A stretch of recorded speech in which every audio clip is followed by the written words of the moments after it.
Hello, everyone. Today is Saturday, April 20th, 2019. I'm Bob Diebold, Vice Chairman of the Committee for the Global Endeavor. We have taken a 6-week break to refresh our bodies and minds while working on personal spiritual matters.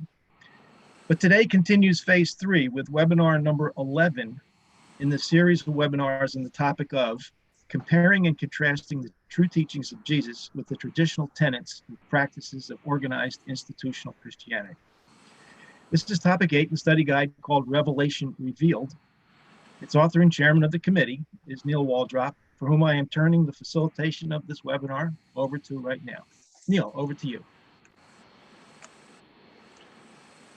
Hello, Bob. Hello, everyone. Thank you.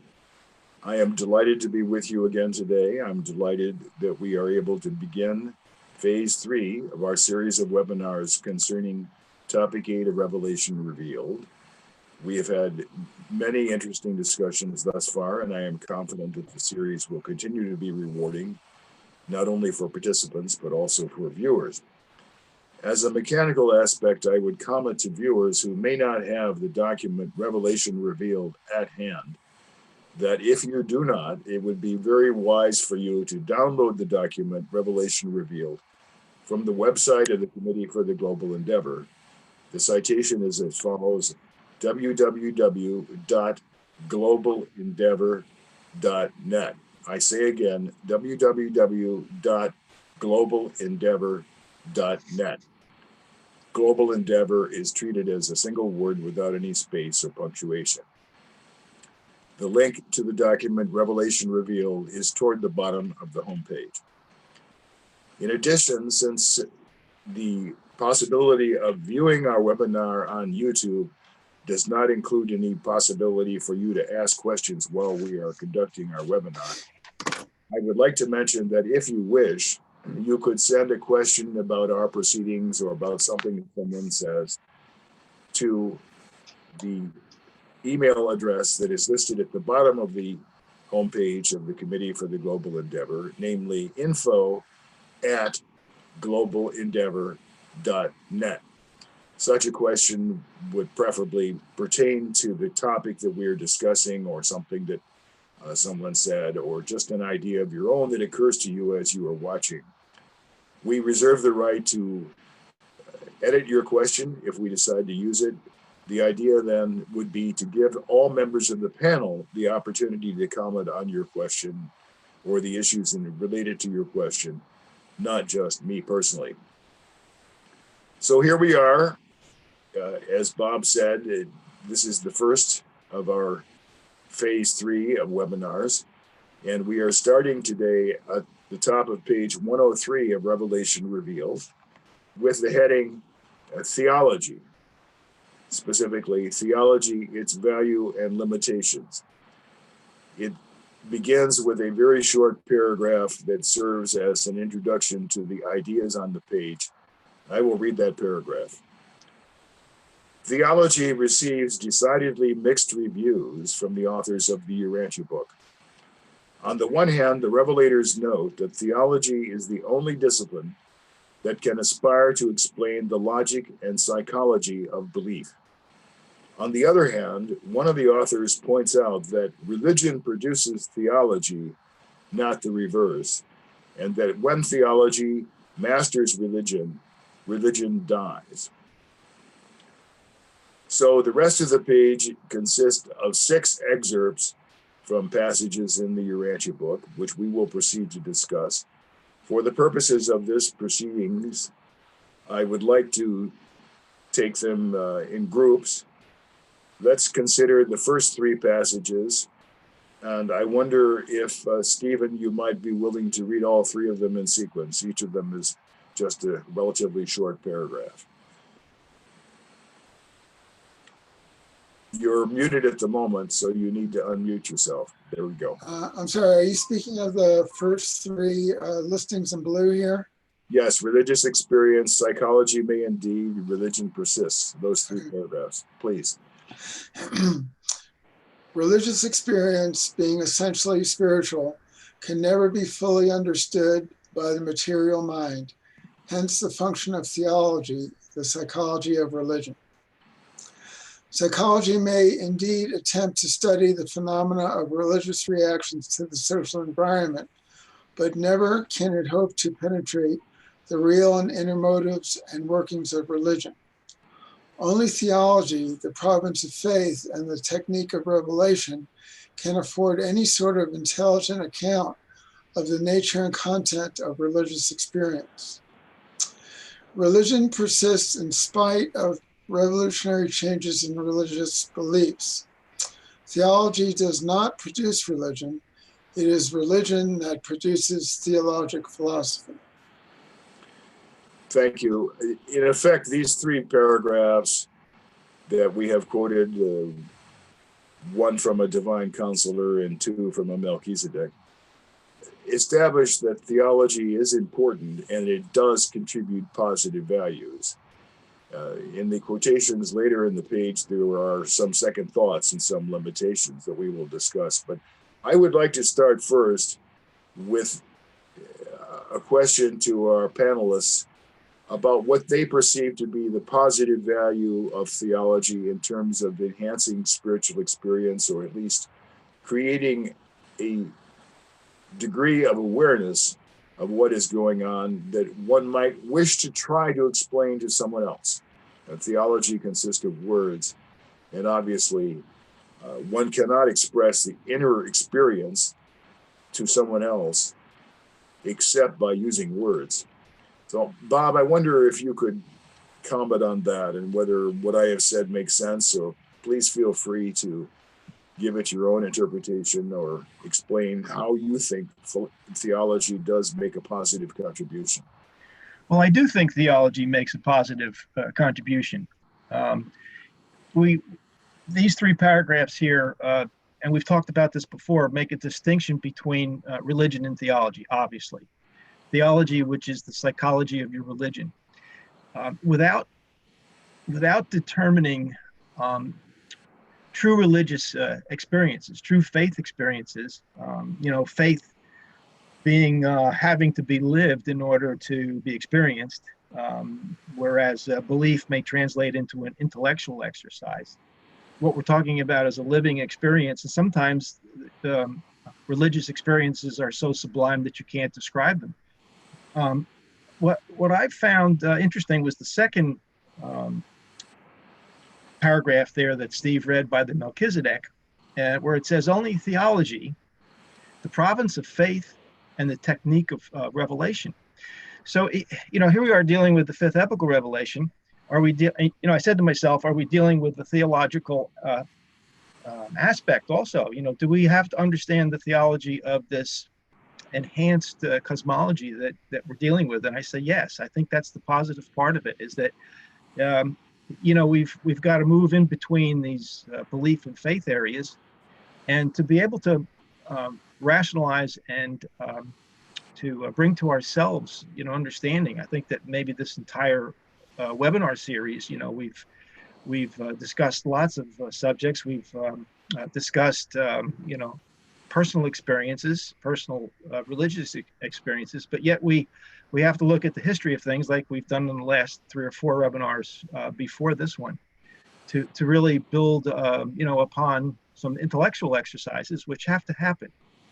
So I think that even the Revelators say that the technique of revelation is theology, and that's a positive thought for me, to think that sure,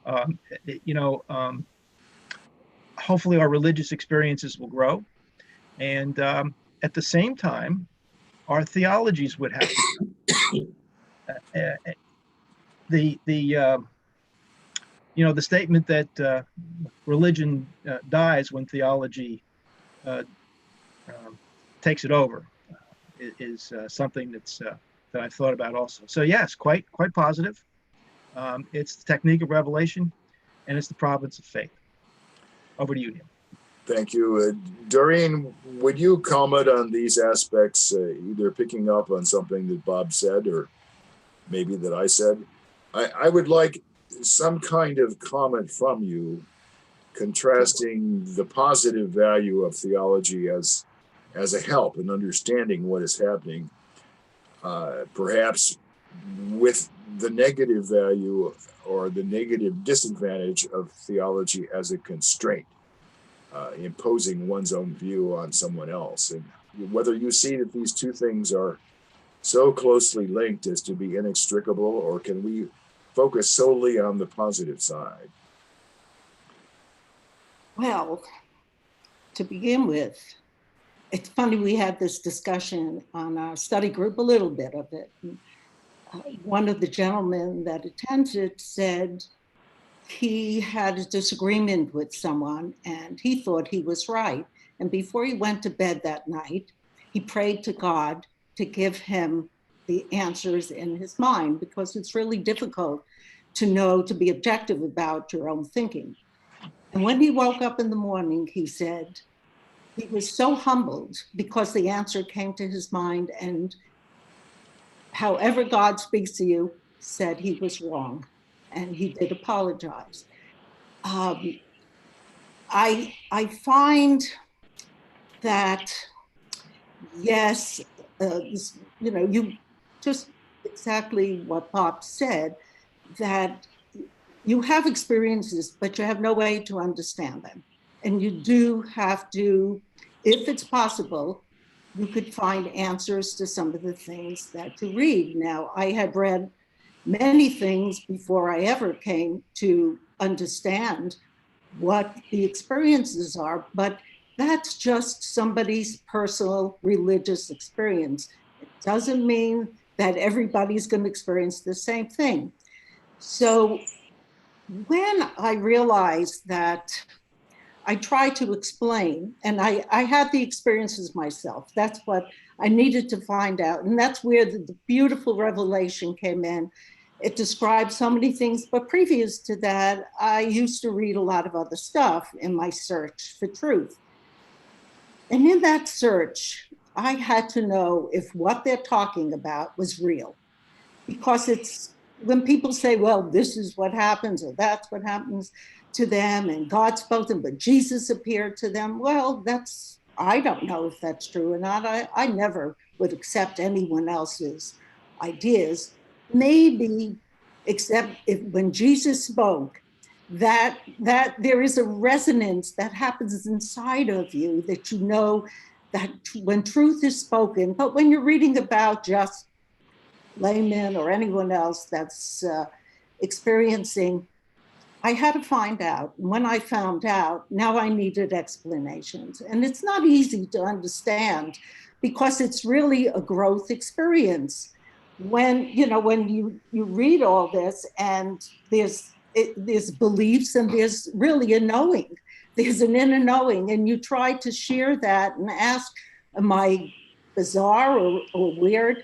And that's what we try to share in our study group, that the stuff we read is words, but the experiences that the individuals have is real to them. And you can describe it somewhat, but everybody looks with a blank stare as if, duh, it is really, the reaction is so bizarre. Anyway, faith is everything.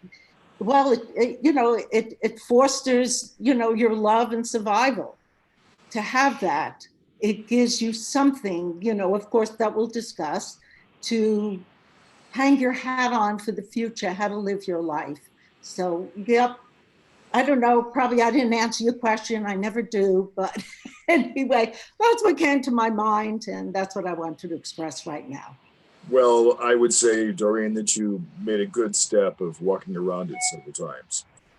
I would ask you to comment a little bit on the story that you told us of the two people who were having an argument, and the man who prayed to have the answer overnight and so on. Yeah. Would you look at the psychology of that discussion in the study group meeting and give your interpretation as to whether or not this was a personality contest for victory, to win over the other person, to defeat the other person? Well, I don't think that's the intent. I believe when you have a certain set of ideas and values, and you share that, and somebody challenges you with that, you have a perspective. Well, it may not be their perspective, but that's yours. But there is something inside of him, he said, he was uncomfortable with afterwards.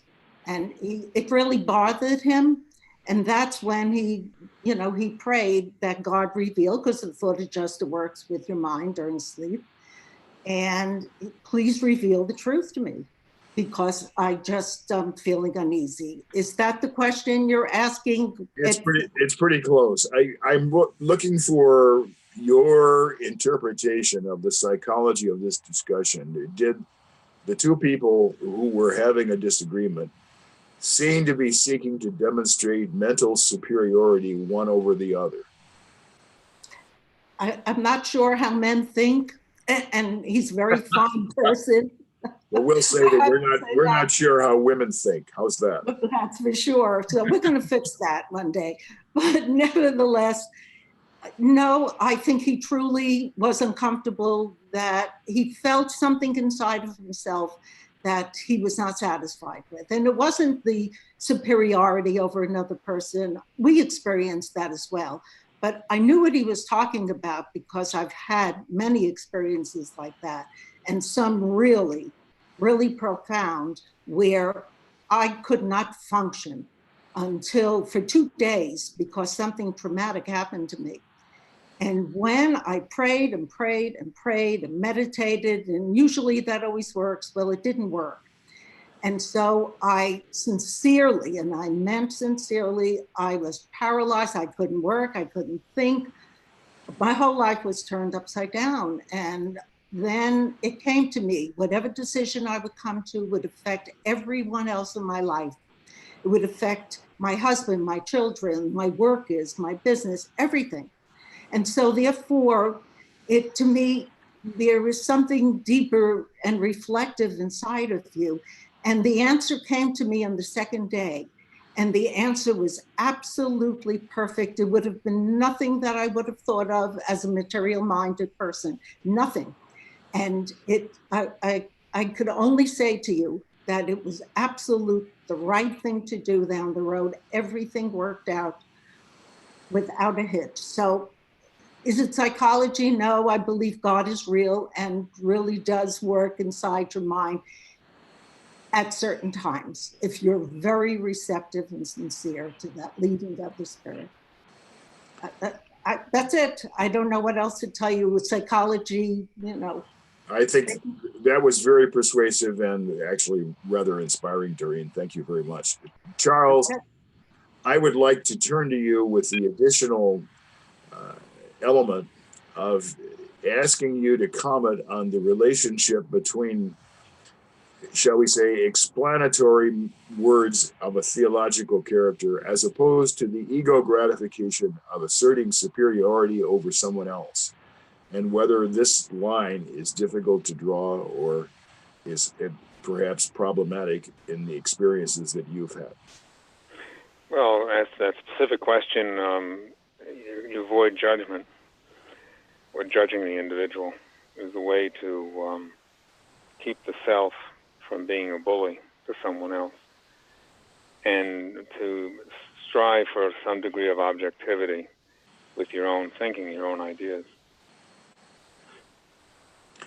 You told us a story some time back concerning an event, I believe in 4th grade, when you were about 10 years old. And it seemed to me, if I recollect the story correctly, that the teacher in your class, who was a nun, in effect was bullying you by using the premise of authority on a theological point without being able to explain it. Would that be a reasonably accurate interpretation of what happened? Yes, just except for the fact it was in the 5th grade, but I was 10 years old, Okay. And that did happen. She did try to bully me. I mean, she did bully me, and she tried to intimidate me, but failed. How can we do our best to separate the reasonable effort to interpret and the reasonable effort to explain from the psychology of seeking to dominate others? Well, I think you avoid greed. I believe egotism is a form of greed. Jesus counseled his apostles and others not to take advantage of those with a more limited range of knowledge or intellect or both. Again, you avoid judgment of the individual, but you may have assessments, but not judge the individual in any pejorative manner. The task or function of thinking necessarily entails some degree of objectivity. That is to say, you respect facts, meanings, and values. My favorite definition of honesty is respect for facts. It appeals to me. And facts are essential, as are values and meanings. But it's necessary at some stage, if you want to advance, to incorporate all three, to address all three and try to integrate them or blend them in some way that's honors reason and logic and reality and knowledge, true knowledge. Genuine religious experience invariably entails a spiritual connection between the human and divine. Theology is essentially, a good theology, that is well-written theology, is essentially a record of that experience. That's, I believe, the essential difference. It's important to keep them in mind.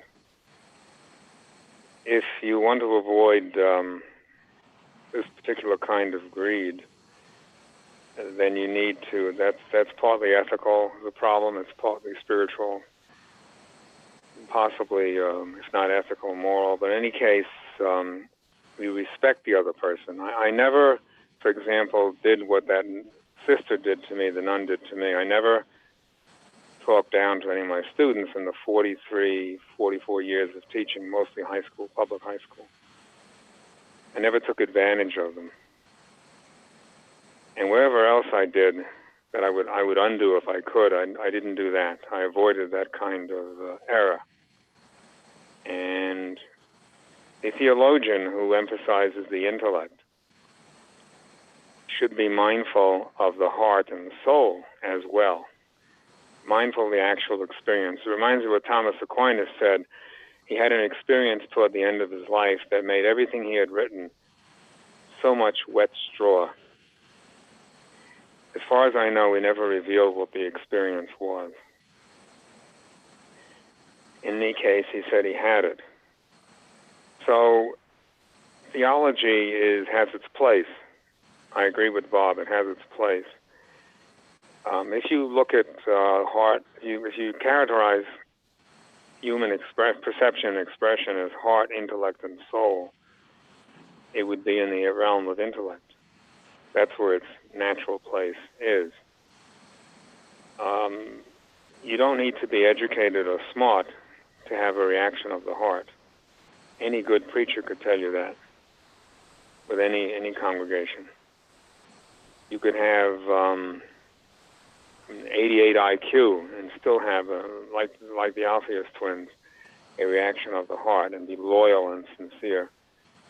In any case, the soul is something else. The soul I believe, can only be nourished by actual experience.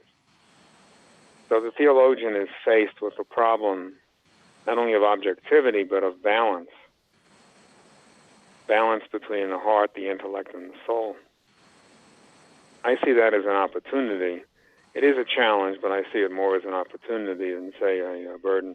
However, when the theologian emphasizes the intellect at the expense of the heart and the soul, then genuine religion does die, at least within that person.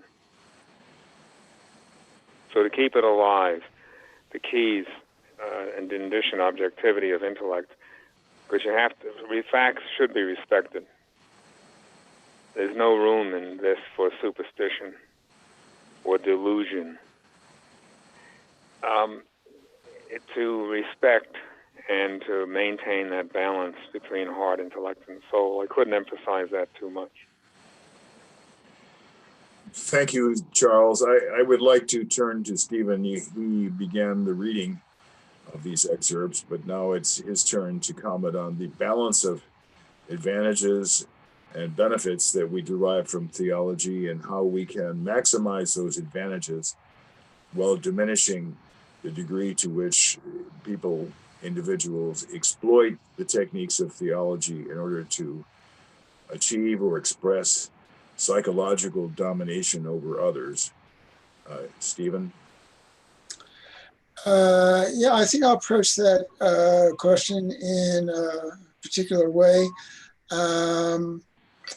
I'd like to emphasize that theology and religion, well, theology, first of all, it's a group endeavor.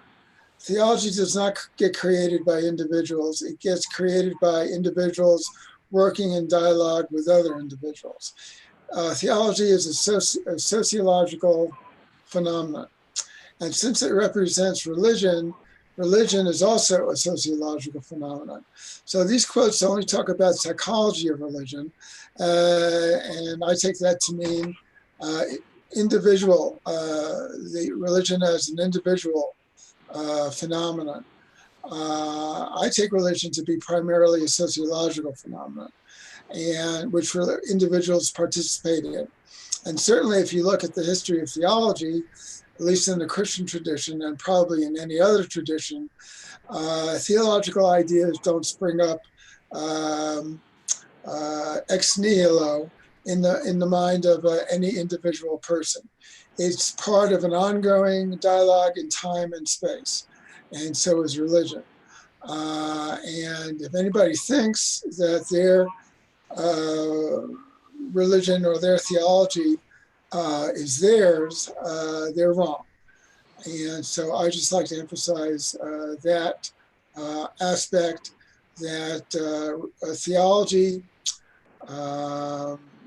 makes explicit what people do as religious actors in a religious environment. And a religious environment is not an individual environment, it's a social environment, however you want to understand that. So, and people are always will try to take advantage of other people in any kind of social environment. Power plays are typical, but that only emphasizes the fact that religion is a social phenomenon. Not only that, but as Charles mentioned, facts are social phenomena too. Facts don't get created by individuals. Facts get created by individuals as part of a scientific process, part of a philosophical process, or in terms of religion as part of a religious process. But they're all social in nature.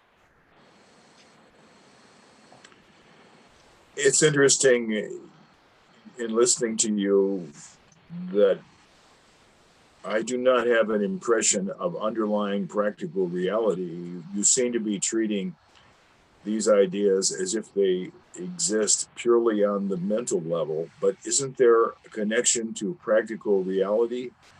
In other words, do not our convictions about the material world, the nature of matter, the laws of gravity, and so on, reflect practical circumstances and not just the convictions of the group or of any group? Oh, yes. Well, I think that just like scientific facts are established by a scientific process that individuals participate in, so do quote unquote religious facts reflect and make explicit religious practices. So there's no theology without the social practice of religion. You're absolutely right. Religious ideas or theological ideas are totally in the context of religious practice. I totally agree with you. Thank you. I now, all right, Bob, you want to add additional ideas? One thought, Steve brought up an interesting point there, and I'd like to segue something, because further on, that the paragraph that Steve read that I spent most of my first comments on, where it's from the Melchizedek, paper 101, section 2, only theology, the province of faith and the technique of revelation. I spoke a little bit about the technique of revelation related to theology, but this idea of the group and the individual, the same Melchizedek writes further on down. He says, theological beliefs can be suggested to a group but faith can rise up only in the heart of the individual religionist. So I got thinking a little bit as you brought that up, Steve, that the first part of that sentence, only theology, comma, the province of faith, it almost seemed as it was a paradox to think that theology would be the province of faith. I would have expected that the Melchizedek would say only theology, the province of belief. But now I think I understand what he's saying there, because if I go to what he just said later, faith can rise up only in the heart of the individual religionist, then that gets translated, Steve, as you said, that the group has to create the theology through the dialogue. And I think Doreen's explanation kind of supports that. The individual has this religious experience, whatever it is. And we can talk about that a bit as to what constitutes a religious experience. But assuming that for now that that we kind of agree as to what that could be, that's a faith experience directly attributed to our thought adjusters that needs to be rationalized, needs to be discussed, needs to be understood in the degree to which it takes a while for that theology, for that that faith province to be able to be described intellectually. So just another quick thought there I wanted to follow on. Thanks, Steve. Can always segue off of things that you say. Bob, your comments lead me unexpectedly into a discussion of punctuation. I generally avoid that. But in this particular case, the distinctions involved in the punctuation of the sentence that you focused on are at least subject to different interpretations. So the sentence reads, only theology, the province of faith, and the technique of revelation. Well, we come to a principle of punctuation in American English that tends to give a preference for a comma in the second of three items. So I would myself prefer if there were a comma after the word faith, so that it would be a sequence of three items: only theology, comma, the province of faith, comma, and the technique of revelation. So in that way, if we interpret the sentence, we have three items, and the statement in the sentence is that these three items, only these three, can afford any sort of intelligent account. But we come into the middle of that sentence and we have a strange comma that I find unwelcome before the word can. Why is there a comma before the word can? And in this, in turn, leads at least to the possibility that the middle of that sentence is an apposition, which is the idea that you talked about. Only theology, comma, the province of faith, and the technique of revelation. I suppose that's possible grammatically, but it does not seem logical. It does not seem to say that the technique of revelation is subsumed in the idea of theology. So my preference in looking at that sentence would be to treat it as a sequence of three items: theology, faith, and revelation, and that the rest of the sentence pertains to this. But I will admit to you that the punctuation makes this sentence difficult to interpret and perhaps a bit ambiguous. Charles, would you like to jump into that one, given your experience as a teacher for 43 years? Hello, Charles. I said you made a number of points. What would you like me to speak to? Well, I'd like you to jump into the question of interpreting that sentence. From your perspective, does it amount to a sequence of three things? Or yes. do you consider the middle of the sentence as an apposition explaining the word theology? No, I think it's three interrelated phenomena. Okay. I gravitated toward you because I believe in your career as a teacher, you had quite a few occasions to interpret punctuation, yes?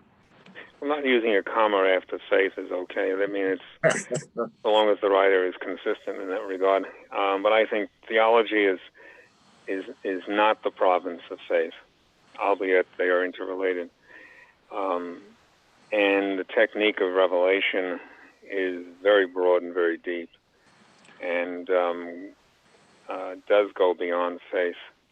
I mean, a divine counselor has been in the presence of the actual paradise God times innumerable. He doesn't need faith. So, as an example, not all beings do. In any case, I think theology is definitely can be comprehended and can originate on a personal level, individual level. When I challenged the nun in the 5th grade when I was 10, it was over the concept of so-called original sin. I had to go against the socially accepted norm.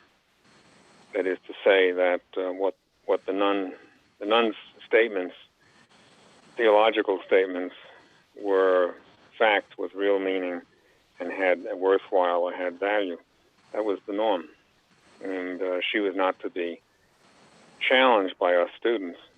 And my challenge is based on logic. It wasn't logical, it seemed to me, to postulate, which she did, of a loving God, more or less. A few weeks earlier, she just characterized God as loving. And then to postulate that I am and we are to blame for a sin we never committed, so-called original sin. So I saw them as illogical. One, you can have one, but you couldn't have both. That no loving God would, because I just assume you get punished for sin, for committing sins. But we didn't commit this sin. So it didn't make any logical sense to me. Still doesn't. My view is the same as it was 66 years ago.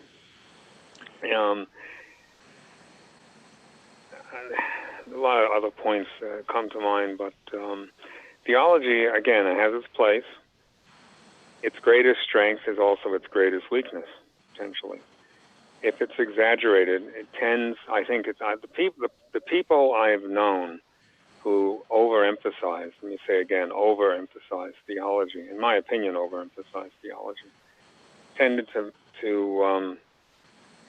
treat religious experience, a spiritual experience, on an impersonal basis as I got to know them. That was the sense that I had. Those who, first and foremost, treated religion in terms of a personal spiritual experience, a search for God personally, to find Him personally, individually, tended to approach religion, manifest religion on a more personal basis. Theology is helpful to the intellect in defining, formulating, even to some extent dogmatizing the experience of faith. It does help the mind to organize and help the mind to comprehend experience. But it's not enough. It needs balance, as I was saying earlier, between the heart and the soul. Without that, it tends to skew the thinking of individuals, even their thinking. You could say the same thing about overemphasizing feeling or overemphasizing the soul. You might lose sight of what you call practical dimensions of reality. The key is, as Jesus exhibited repeatedly, is harmony, symmetry, equilibrium. And that even comes down to our human chemistry, our biological forms, and the chemistry of them. A mind is best functioned when it's calm. And balance is always important. The problem is not theology. The problem is excessive emphasis on theology at the expense of knowing God for yourself. Once you find God for yourself, Martin Luther King gave a sermon to that effect, then you can share that experience and it becomes social. The theological record of that experience, I believe, can be personal or individual and or social. I don't think it depends on the social. Other than to say language is social and you have to have language to put down ideas. In that sense, it's social, in the literal sense. That's true for food, eating. We don't grow all of our own food either, and so forth and so on. All life is interrelated. That really doesn't explain very much. And it certainly doesn't, in and of itself, what happens to the individual personally when the premise requires relationships first and foremost with other persons. Relationships between persons, I believe, is the end for which we exist. But if you're going to search for God, you have to find him in your own terms first. And theology can make a record of that. It should be socialized. Personality thrives in good interpersonal relations. But to search for God is the quest of the ages. That's first and foremost done on a personal basis to make it real. And it does involve emotions. It does involve thinking, and it does involve doing. All three. That's why we have schools of thinking, feeling, and doing on the mansion worlds, to help those mortals who failed in that regard, who never develop. Thank you, Charles. I think this would be a good time to move on to the next two paragraphs. Bob, you motioned that you wanted to say something, but I would like you to do that and then proceed to read the next two paragraphs. When theology masters religion and personal religion proceeds. If you would please do your Sure. first. Well, my theology on this sentence there remains the same. You bring up a very interesting dilemma sometimes that sentences in the papers tend to make us look at the punctuation and say, well, I wonder what the revelators really meant, because I did say that did seem to be a paradox when I first read it. But the comma after revelation, I'm going to just finally make my case here that those are not three elements in the statement there. Otherwise, the comma would have been after faith, and it would have not been after revelation. So I'll leave it at that, and let the listeners decide which side that they want to put their theology on based on that sentence there. We will talk about theology of the sentence, perhaps, but I would like you to read the theology of the next two paragraphs, please. Sure. I'm starting with the fourth one down, the fourth Yes. block down. When theology masters religion, religion dies. It becomes a doctrine instead of a life. The mission of theology is merely to facilitate the self-consciousness of personal spiritual experience. Theology constitutes the religious effort to define, clarify, expound, and justify the experiential claims of religion, which, in the last analysis, can be validated only by living faith. That's Melchizedek from paper 103 this time, 103.96. While personal religion precedes the evolution of human morals, it is regretfully recorded that institutional religion has invariably lagged behind the slowly changing mores of the human races. Organized religion has proved to be conservatively tardy. The prophets have usually led the people in religious development. The theologians have usually held them back.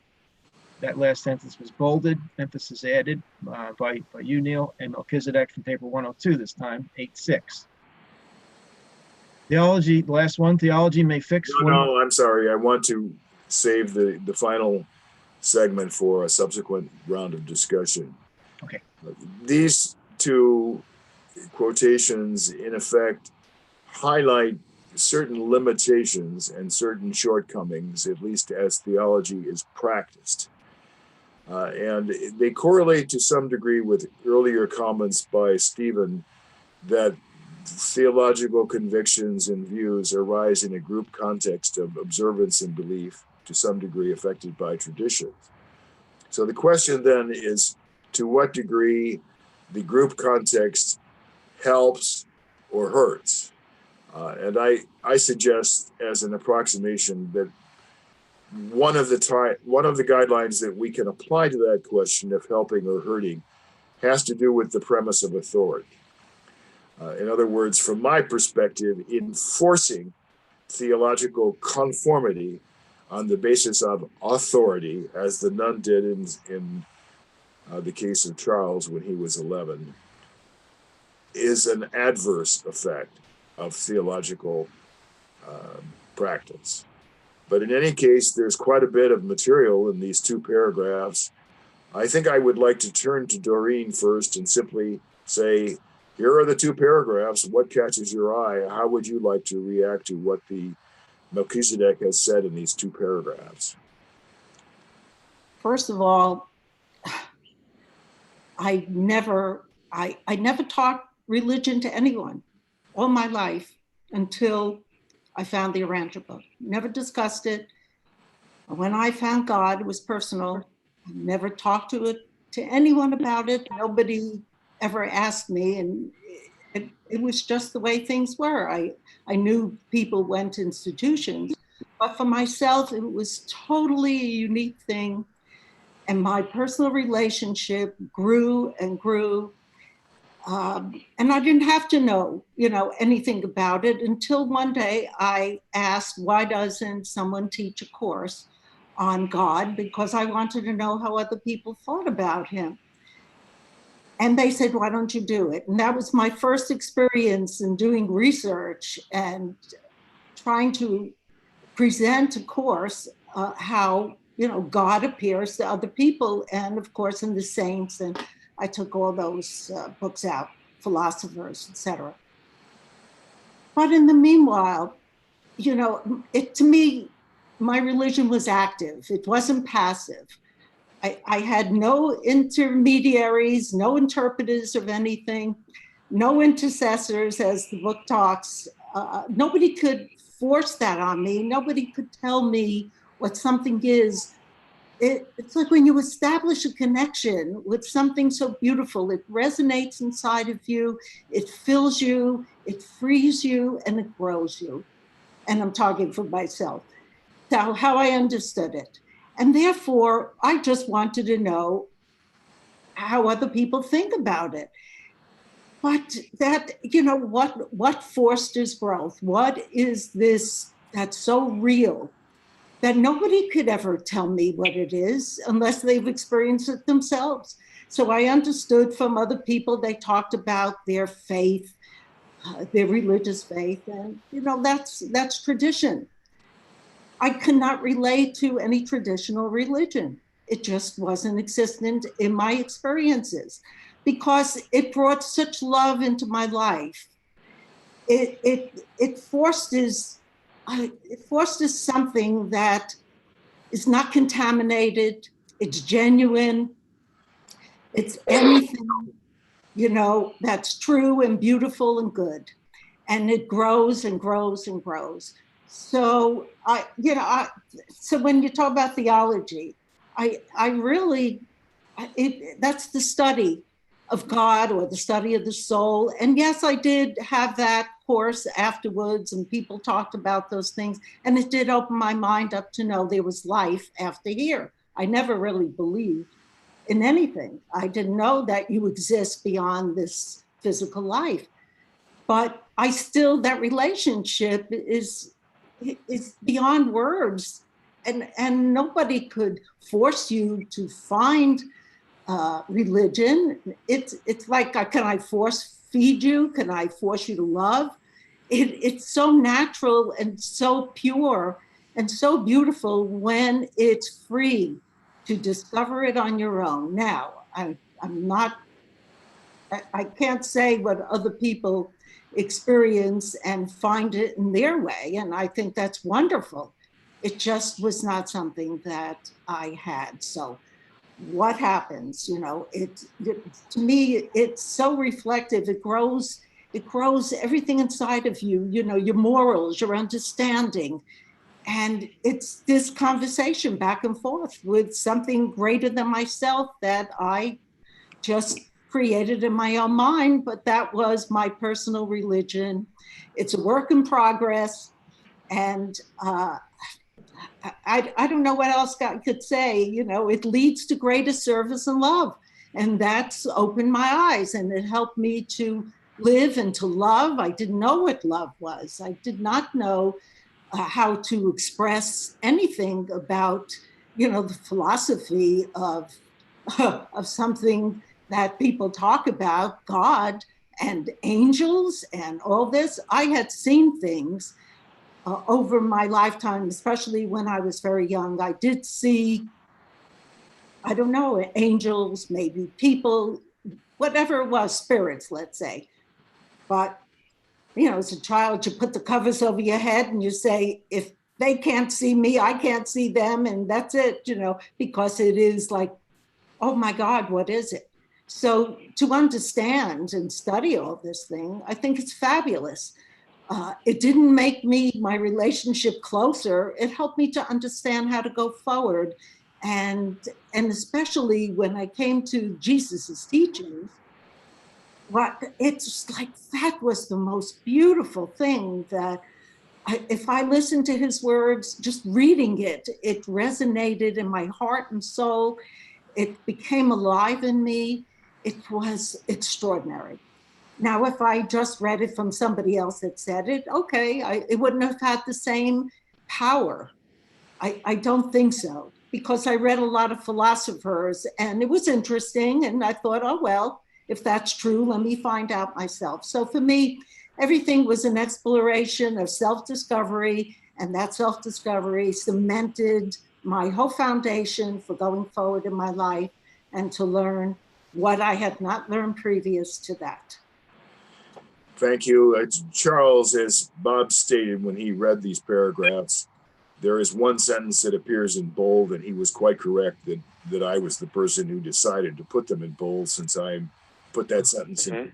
I am the author of the document Revelation Revealed. That sentence reads as follows: the prophets have usually led the people in religious development. The theologians have usually held them back. Charles, I wonder if you would comment on that sentence, or perhaps interpret it from your own perspective. Yes, consciously or unconsciously, there are a number of individuals in the history of the world and currently, and no doubt for some time to come in the future, who try to replace God with themselves, in a manner of speaking.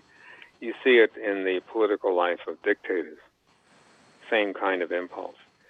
Religion is not sacrosanct from that. It's vulnerable to it. It's vulnerable to this kind of greed. I see it as a form of greed. When someone dares to assume the authority that really should be left to divinity, to the divine. And the religions of authority have a place.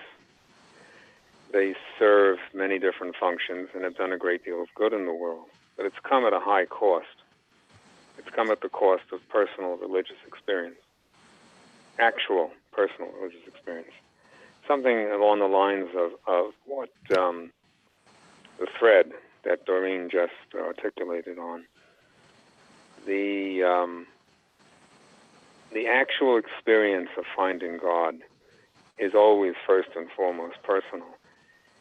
And if you follow a fellow mortal who claims to be God or makes a claim that's tantamount to that, or not God-like, but an authority figure, we see it in many cults, again, from all kinds of dictatorships, and then we also have religious dictatorships as well. In the modern world, we have had a whole wave of totalitarianism.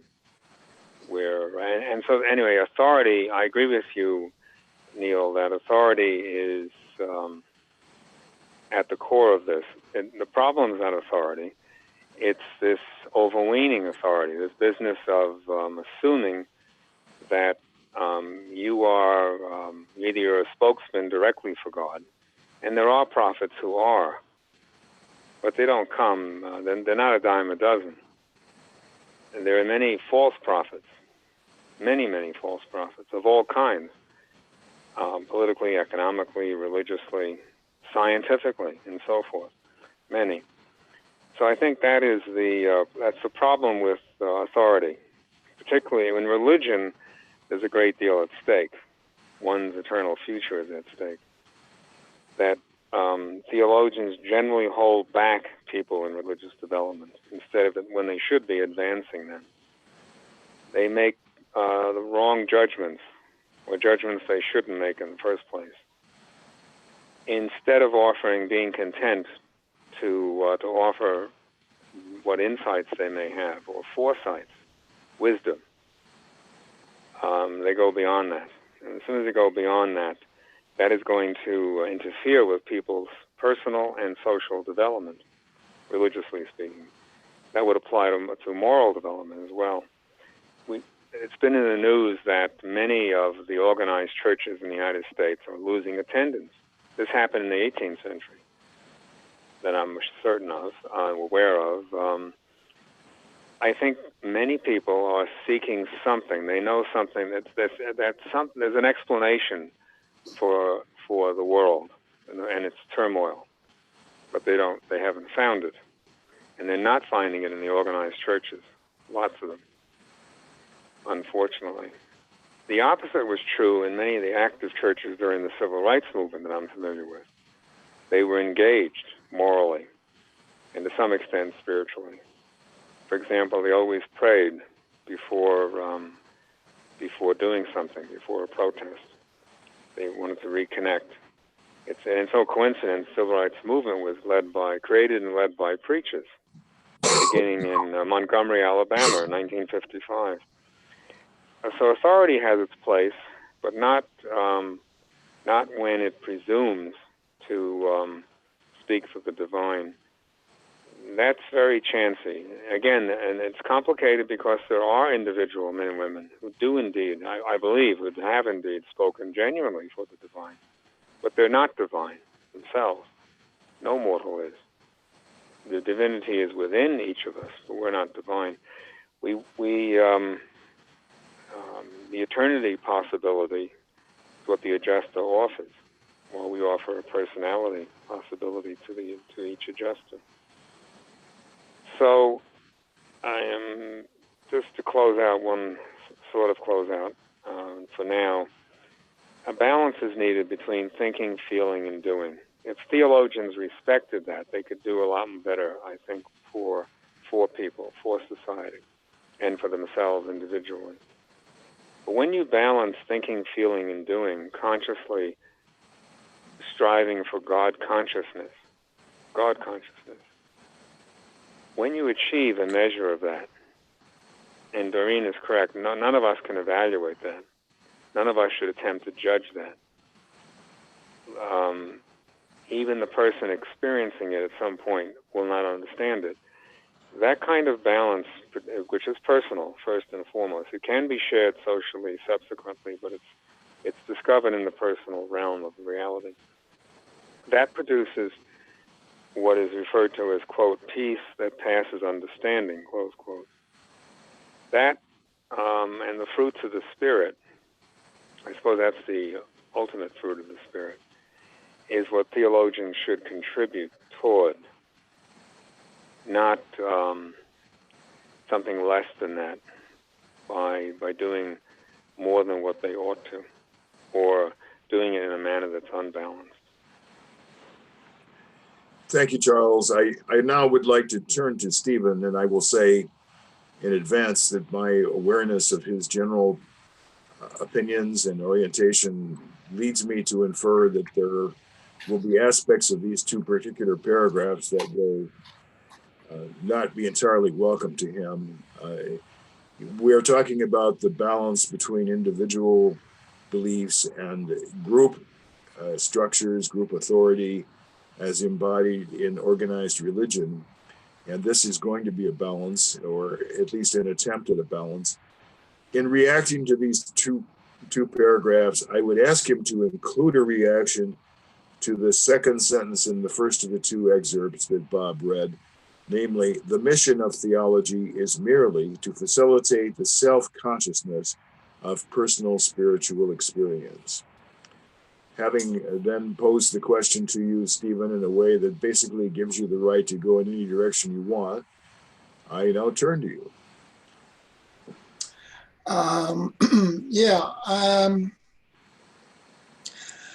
I have to say that there is no personal spiritual experience outside of social spiritual experience.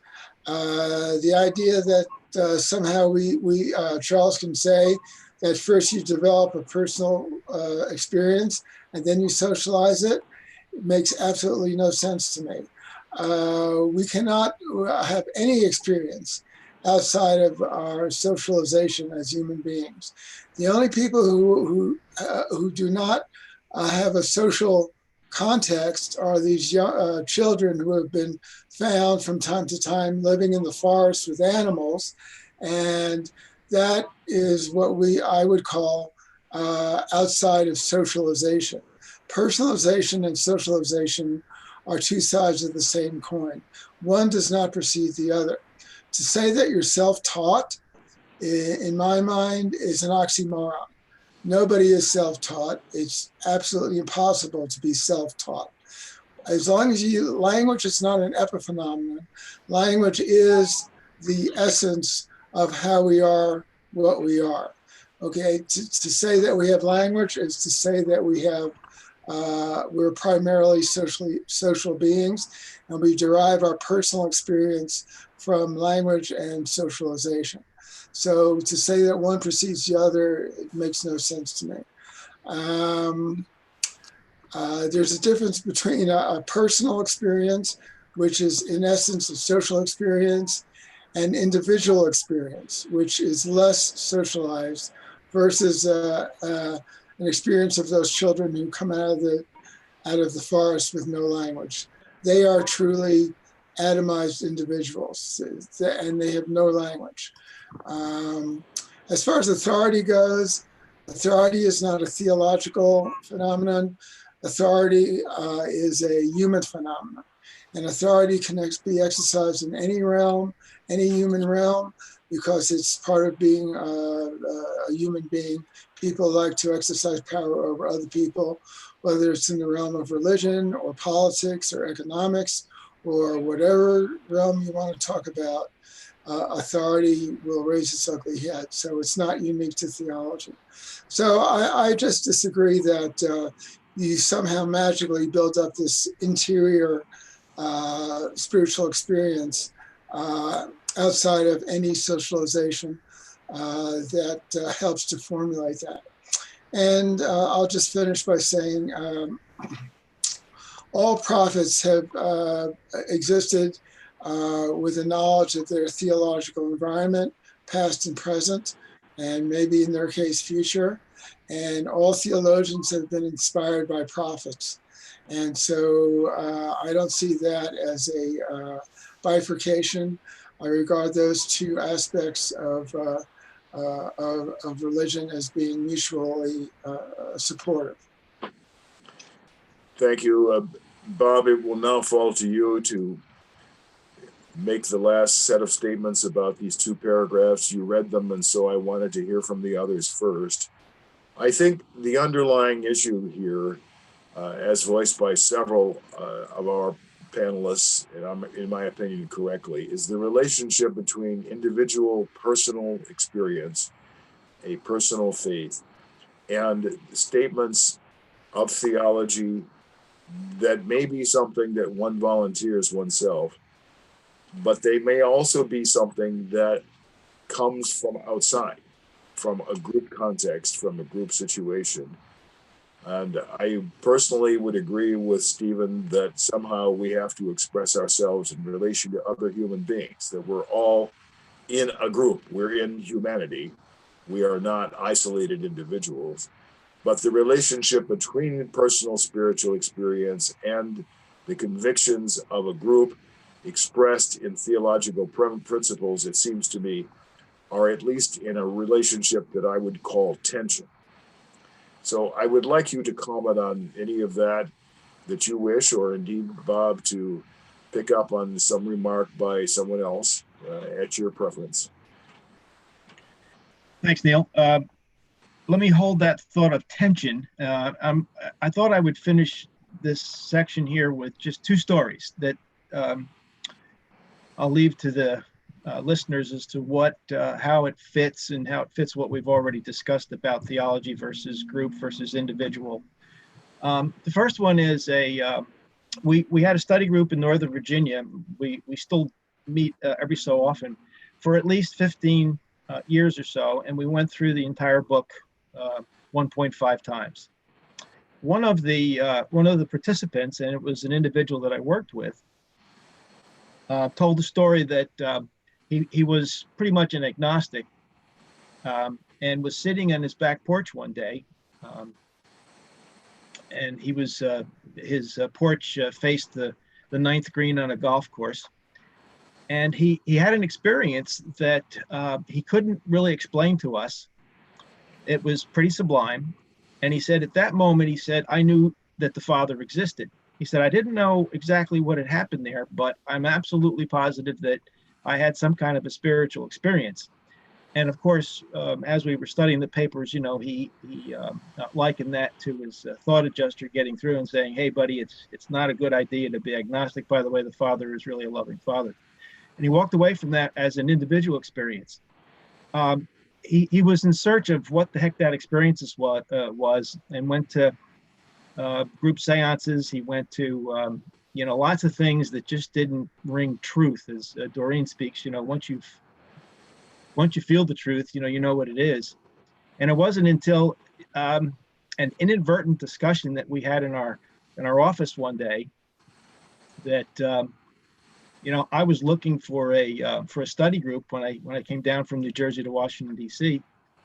and he had purchased the Urantia book, had it on his shelf for a long period of time, and we started talking about Melchizedek and providence. Those were the two subjects that I basically remember. This has to be 25 years ago. And that started a great friendship. That started a great social friendship, obviously, with other folks in the Northern Virginia area who were studying. And we joined John Bullock's study group in Northern Virginia. It appears that was a personal religious experience that translated into a theological study that continues today and is growing today.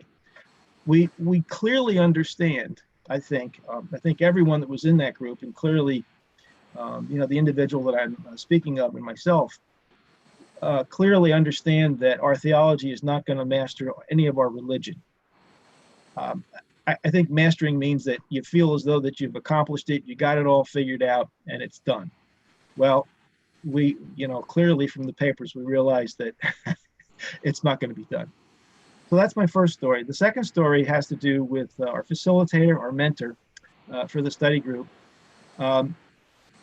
He was, when we got to the study of the angels, he told a story that he was in West Virginia up at a farm, and he was on a tractor cutting his lawn, etc., on the side of a hill. It fell over, ran over him, crushed his legs, and he laid there. There was nobody there, and he laid there probably for a day or so.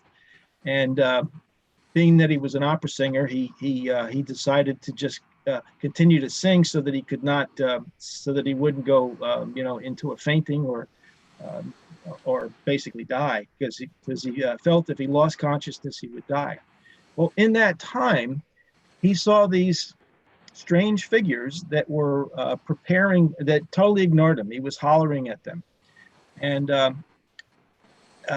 well, long story short is that his family realized he was gone for so long. They rushed up to the place and got him, and he survived. He had severe leg injuries, of course, but he needed to know what these little figures were that appeared to be have these long wings, etc.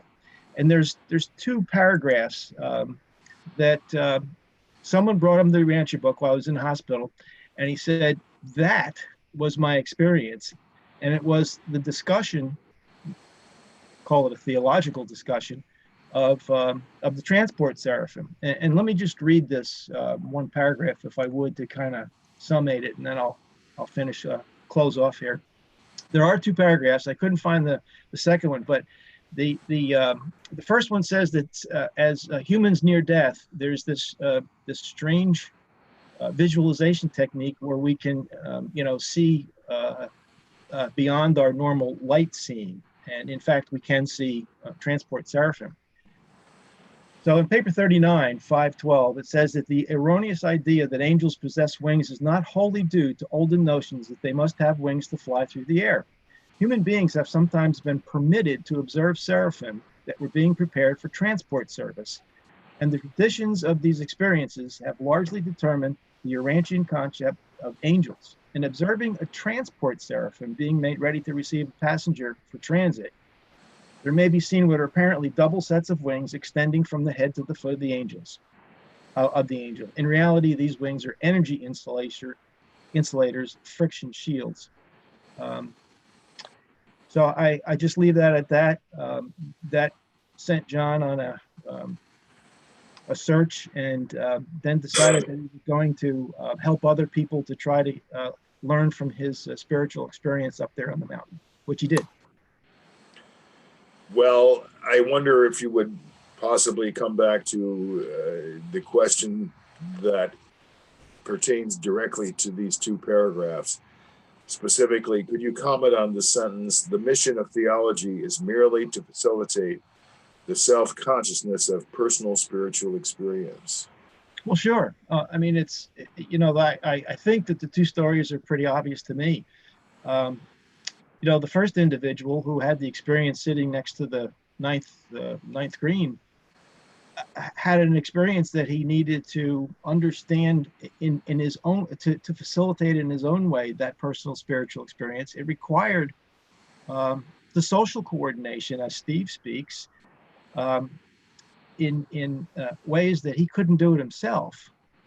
And I think both the stories express that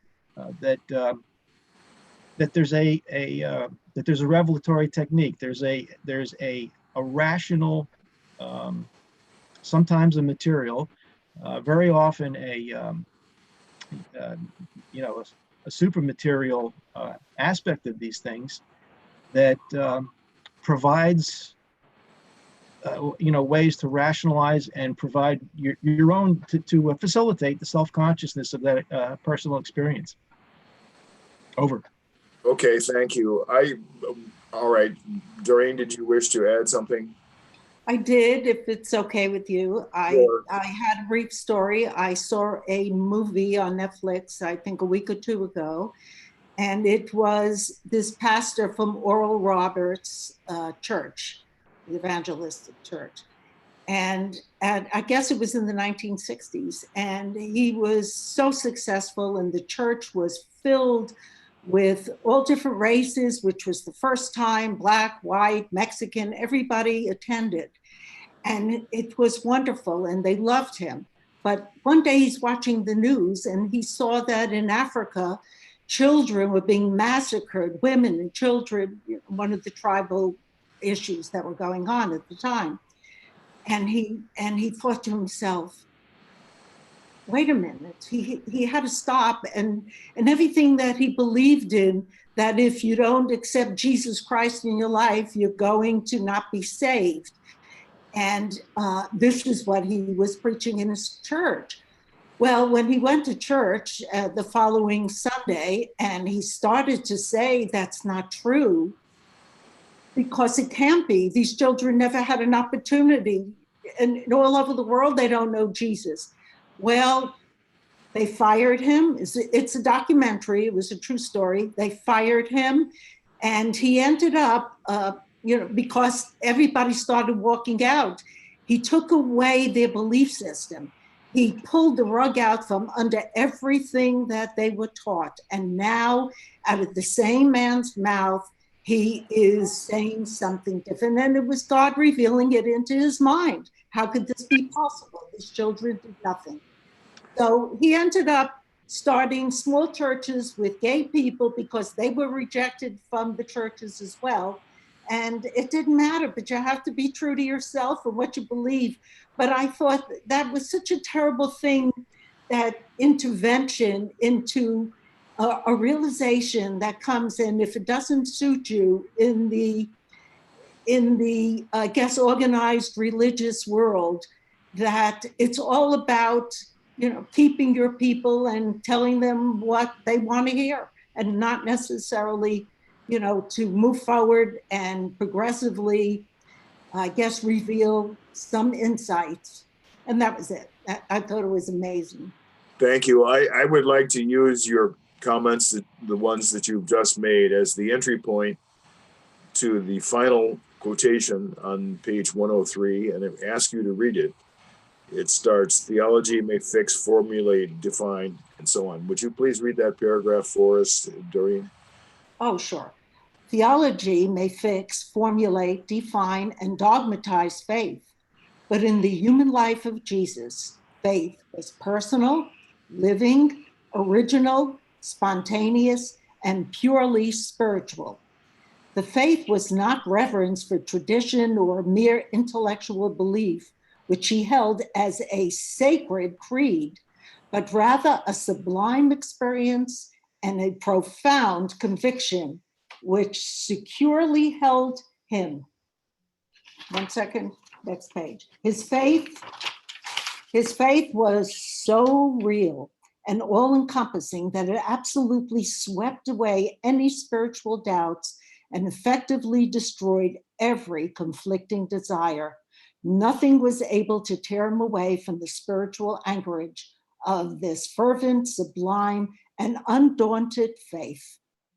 That's beautiful.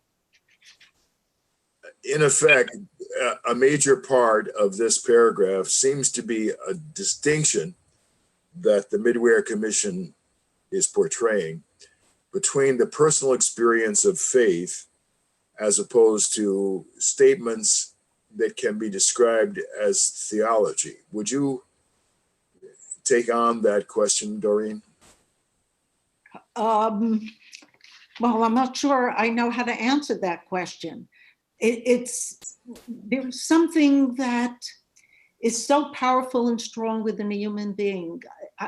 How do you explain it in terms that people would understand if they haven't had the experience? That to me, it's the inner knowing.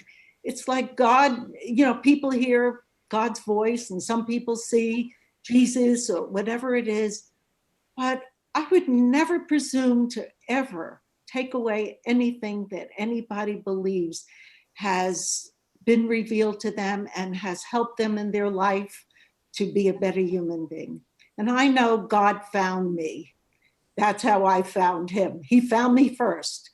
And it was never anything social about it, because I am such a private person. I could never share that with anyone, So I really don't know how to answer your question. And, the only thing to say, what he said is so extraordinary. I could just totally identify with it. Thank you. I will now turn to Charles and offer him the same opportunity. The implicit tension, perhaps, or contrast between a deep personal faith and the words about beliefs that can be described as theology. Well, I'll do it through two examples. The authentic, genuine, actual experience of hearing the divine voice within one's thought adjustment does not originate in sociological framework. It couldn't. It simply could not. You have to find God for yourself. To quote Martin Luther King in another one of his sermons, before you can show him or exhibit him spiritually to others. You have to find God for yourself. To actually hear the divine voice for real, not to be deluded, but to actually hear it. The experience of hearing it is transcendent, personal, living, original, spontaneous, and purely spiritual. It seems to me. A theology could describe and make an expository record of that, but it wouldn't be the experience. I don't think, to answer your or address your point, Doreen, which I agree with you, I don't think you can explain to people such an experience.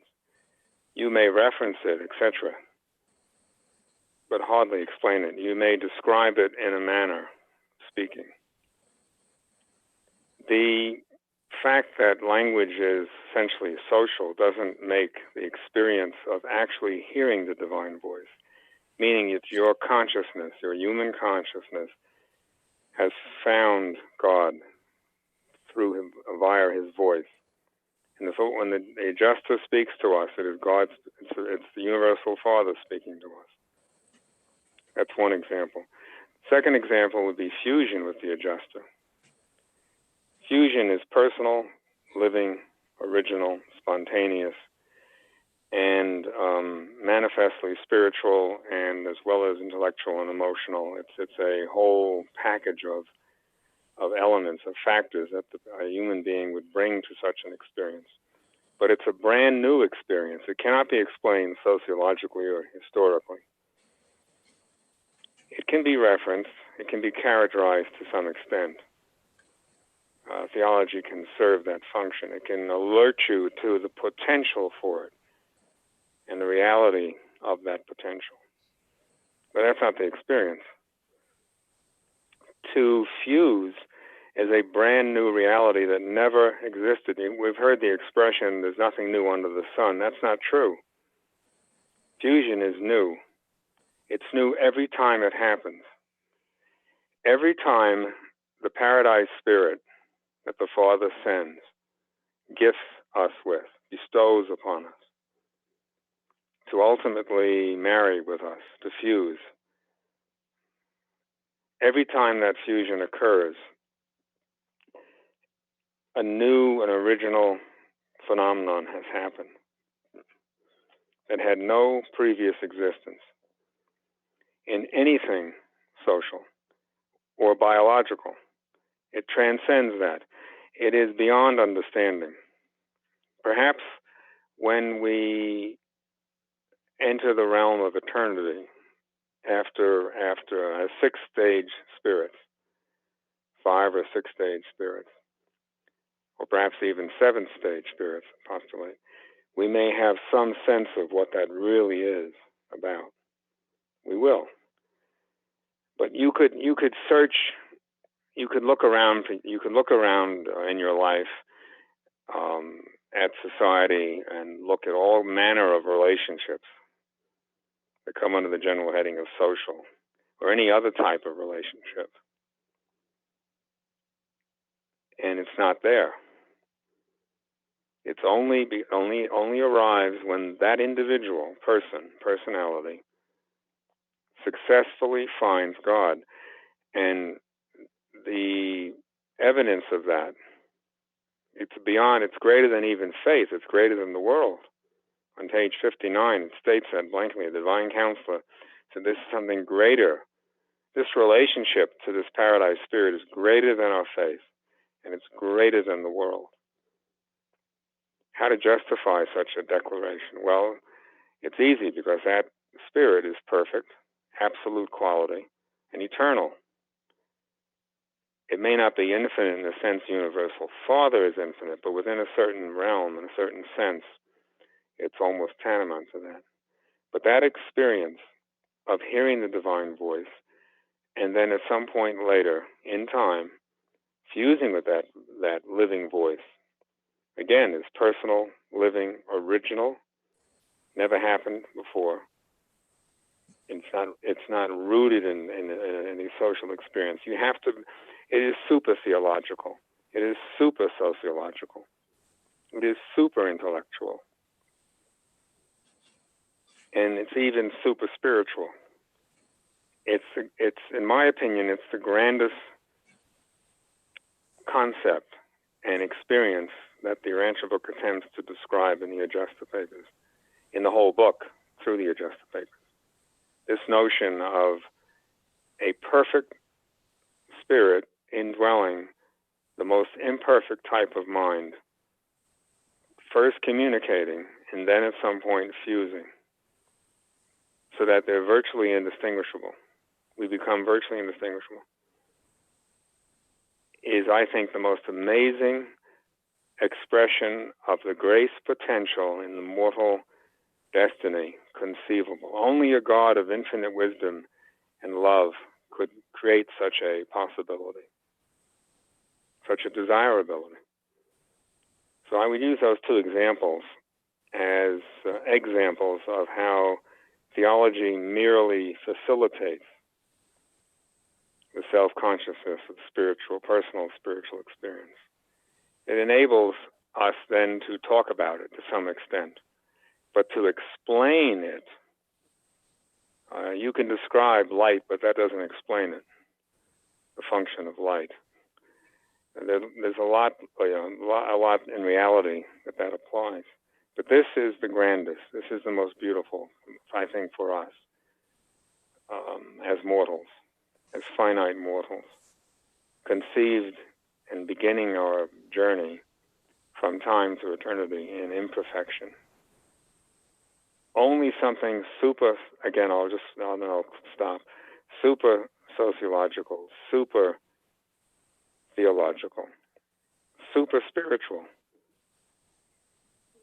could achieve this. Go back to what Dr. King said. We have to first, he realized he couldn't lead the civil rights movement until he found God for himself, which he hadn't done till he was in his 20s when the movement began, and he was asked to be the leader. And all of us, and then he said he heard the voice. He heard a voice that said, Martin Luther, stand up for truth, stand up for justice, stand up for righteousness, and I will be with you till the end of time.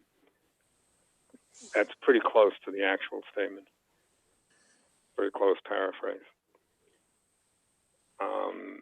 It's transcendental, it's beautiful, it's grand, it's truthful and good and wonderful. And it should give us real hope. I assert again, the thought adjuster concept will save Urantia, which needs to be rehabilitated. It'll save Urantia. When people know of it and actually believe in it, when they believe in it, then a line will be crossed. I'll stop. Thank you, Charles, for many very inspiring and very insightful comments. I would like to turn in a slightly different direction when I nod toward my close colleague, Bob. The paragraph that Doreen read was indeed inspiring. We can all relate most directly toward it. Now, what I would like to put to you has to do with how we interpret that paragraph, because, of course, Jesus was not an ordinary human being. He was the incarnated identity of the Paradise Creator Son who rules our local universe of Nebadon. We know from other passages in the Urantia book that Jesus had access to the divine mind as well as to his human mind.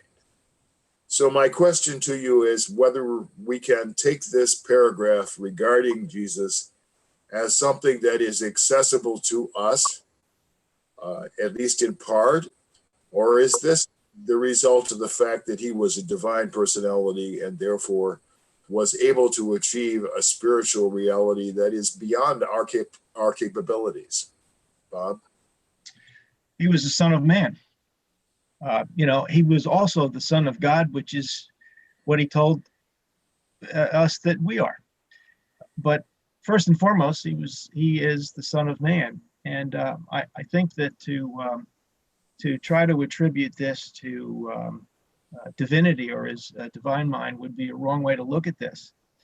I think we have to treat this as the way, the truth, and the life. I mean, here the statement of this is, people that wear the bracelets that say, "What would Jesus do?" Well, it's not what he would do, but it's what he is, what he believes in, and that those beliefs turn into a living faith. I go back to what I said earlier about faith. It's belief has attained the level of faith when it motivates life and shapes the mode of living. a state of mind attains faith levels only when it actually dominates the mode of living. And I think that's what they're explaining here with these statements. His faith was so real and all-encompassing that it absolutely swept away any spiritual doubts and effectively destroyed every conflicting desire. I'm not sure how the effectively destroyed every conflicting desire. I have to ponder that a little bit more, and I can't really dig into that one, but certainly sweep away any spiritual doubts that that the fatherhood of God is the important part for us to understand how to live the brotherhood of men. Nothing was able to tear him away from the spiritual anchorage of this fervent, sublime, and undaunted faith. I mean, those are all human traits. So in answer to your question, I think very simplistically, I'd say, let's look at the Son of Man and see how he had an undaunting and sublime. By the way, they used the word sublime twice in that paragraph related to that. And I think that's an important word to consider here. Over, Neil. Thank you, Stephen. I will now turn to you in the same vein as I addressed to Bob. How shall we interpret this eloquent and very moving statement about Jesus, whether it is simply about him or whether by implication it presents a possibility for us? Well, I'd like to focus on the word personal. The fact that we have a personal relationship with our thought adjuster, and that we have the option or the opportunity to have a personal fusion with the thought adjuster, as Charles said, is super a lot of things. It's also super individual. And the key difference here is between having an individual experience and having a personal experience. As we know, the source of personality in the universe is God the Father, the universal Father. The universal Father is a Trinitarian being, is a personal being, and as Trinitarian is in a relationship, eternal relationship with the eternal Son and the eternal Spirit. So that's the key difference between personal and individual. Fusion with the thought adjuster is personal, but it is not individual. And it's personal because it comes from the community of divinity that we call the Trinity. And so personal by its very essence is social, because the Trinity is made up of three personal beings in eternal and total association with one another. So thought adjuster experience is super individual, but it is not super personal. And so it is essentially and ultimately social as well. So I just leave leave the fact that a living faith is a personal faith, and a personal faith only exists with other personal beings. It cannot exist as an individual experience. In other words, it cannot exist in a vacuum from other personal beings. If it did, it would not be personal. It would not exist, period. Thank you. I would say that you and all the other participants have confirmed my conviction that I announced at the beginning of the webinar of a pluralism, of a diversity of views, of extremely interesting insights. And if we have not tied all of these questions up with a red ribbon and presented them as a package for our viewers, the point is for them to create their own interpretation, their own package, to have a personal spiritual experience that perhaps we will succeed in facilitating, encouraging, or maybe stimulating.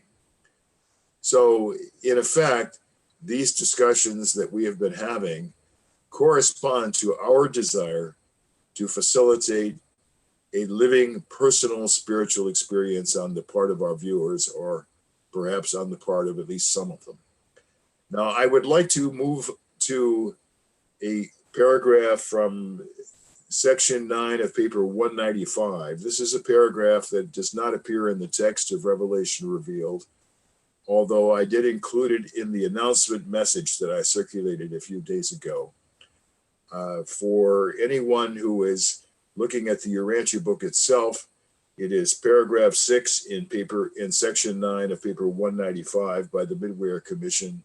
If you are looking at the single column edition, it is on page 2083, the second new paragraph on that page. I will volunteer to read that myself unless someone happens to have the material in front of him or her and would like to read it instead. Does anyone wish to volunteer, or should I simply go ahead? Bob? You're muted, Bob. Go ahead and read it. I do have it here, but go ahead and read it. All right, I will read it. It starts as follows. Primitive man lived a life of superstitious bondage to religious fear. Modern civilized men dread the thought of falling under the dominance of strong religious convictions. Thinking man has always feared to be held by a religion. When a strong and moving religion threatens to dominate him, he invariably tries to rationalize, traditionalize, and institutionalize it, thereby hoping to gain control of it. By such procedure, even a revealed religion becomes man-made and man-dominated. Modern men and women of intelligence evade the religion of Jesus because of their fears of what it will do to them and with them. And all such fears are well-founded. The religion of Jesus does indeed dominate and transform its believers, demanding that men dedicate their lives to seeking for a knowledge of the will of the Father in heaven, and requiring that the energies of living be consecrated to the unselfish service of the brotherhood of man. Now, why does this paragraph seem to speak to me in the context of our discussion today about theology? My first inclination is to say to you that, in effect, it describes a formula for grabbing control of the true teachings of Jesus, grabbing control of the religion of Jesus, by evolving theological methods that can be considered perhaps a lowest common denominator, a striving for the deal that one can argue to oneself is good enough, instead of truly seeking to absorb the real religion of Jesus and embodying these premises and these practices that the Midway Commission has described. And so, in effect, what I'm suggesting is that sometimes in the last 2,000 years, the premises and practices of theology have been used as a defensive measure to limit the need for personal commitment in one's heart that is intense and deep. So, Bob, you volunteered to read this, but you also volunteered to listen to me. I will give you the first opportunity to comment on this paragraph if you wish on something that I have said, but you are also free to strike out in any direction that appeals to you. Okay, Neil, thank you. As the part of the reading, let me pull this back up again so I can have it here. Part of the reading that caught me here and how it relates today was the part that modern men and women of intelligence evade religion of Jesus, the religion of Jesus, because of their fears of what it will do to them and with them. So what part of that, what strikes me again is to think, okay, well, what part of that statement about what Jesus is true, his true religion says to us that is so difficult for us? And there's some basic things like love your neighbor and love your enemies. Um, don't strike back to your enemies. I mean, these things are hard to, we can intellectualize them, but they're hard to put them into a living exercise of our own personal faith. To actually do that with all of our enemies is pretty difficult, I think. So that's the first one that comes to mind. And then the other thought um, about the fears of free thinking without becoming a quote unquote free thinker. Um, that was what the Melchizedek had. We read that, I think, a couple of sessions ago. And let me just read it again to kind of put some context around what I meant there. When a member of a social religious group has complied with the requirements of such a group, he should be encouraged to enjoy religious liberty and full expression of his own personal interpretation of the truths of religious belief and the facts of the experience, personal religious experience. The security of a religious group depends on spiritual unity, not on theological uniformity. A religious group should be able to enjoy the liberty of free thinking without having to become free thinkers. There is great hope for any church that worships the living God, validates the brotherhood of man, and dares to remove all creedal pressures from its members. When a religion does that, or a church, which is what the last sentence says, does that, it's doing something to everyone to be free thinkers without becoming a free thinker, in quotes, meaning that I'm still stuck in my belief system if I'm doing nothing but free thinking. So that's what comes to mind quickly, and I'll throw it back to the group to say something else. Charles, your turn. Okie doke. I'm going to reread the last sentence of the paragraph and comment. The religion of Jesus does indeed dominate and transform its believers, demanding that men dedicate their lives to seeking for a knowledge of the will of the Father in heaven, and requiring that the energies of living be consecrated to the unselfish service of the brotherhood of man. But it does so benignly, by invitation, freely. And I'll read the fruits of the Spirit that are described twice in this book, but the one that Jesus presents to us is more thorough than the others. So I'll read that one.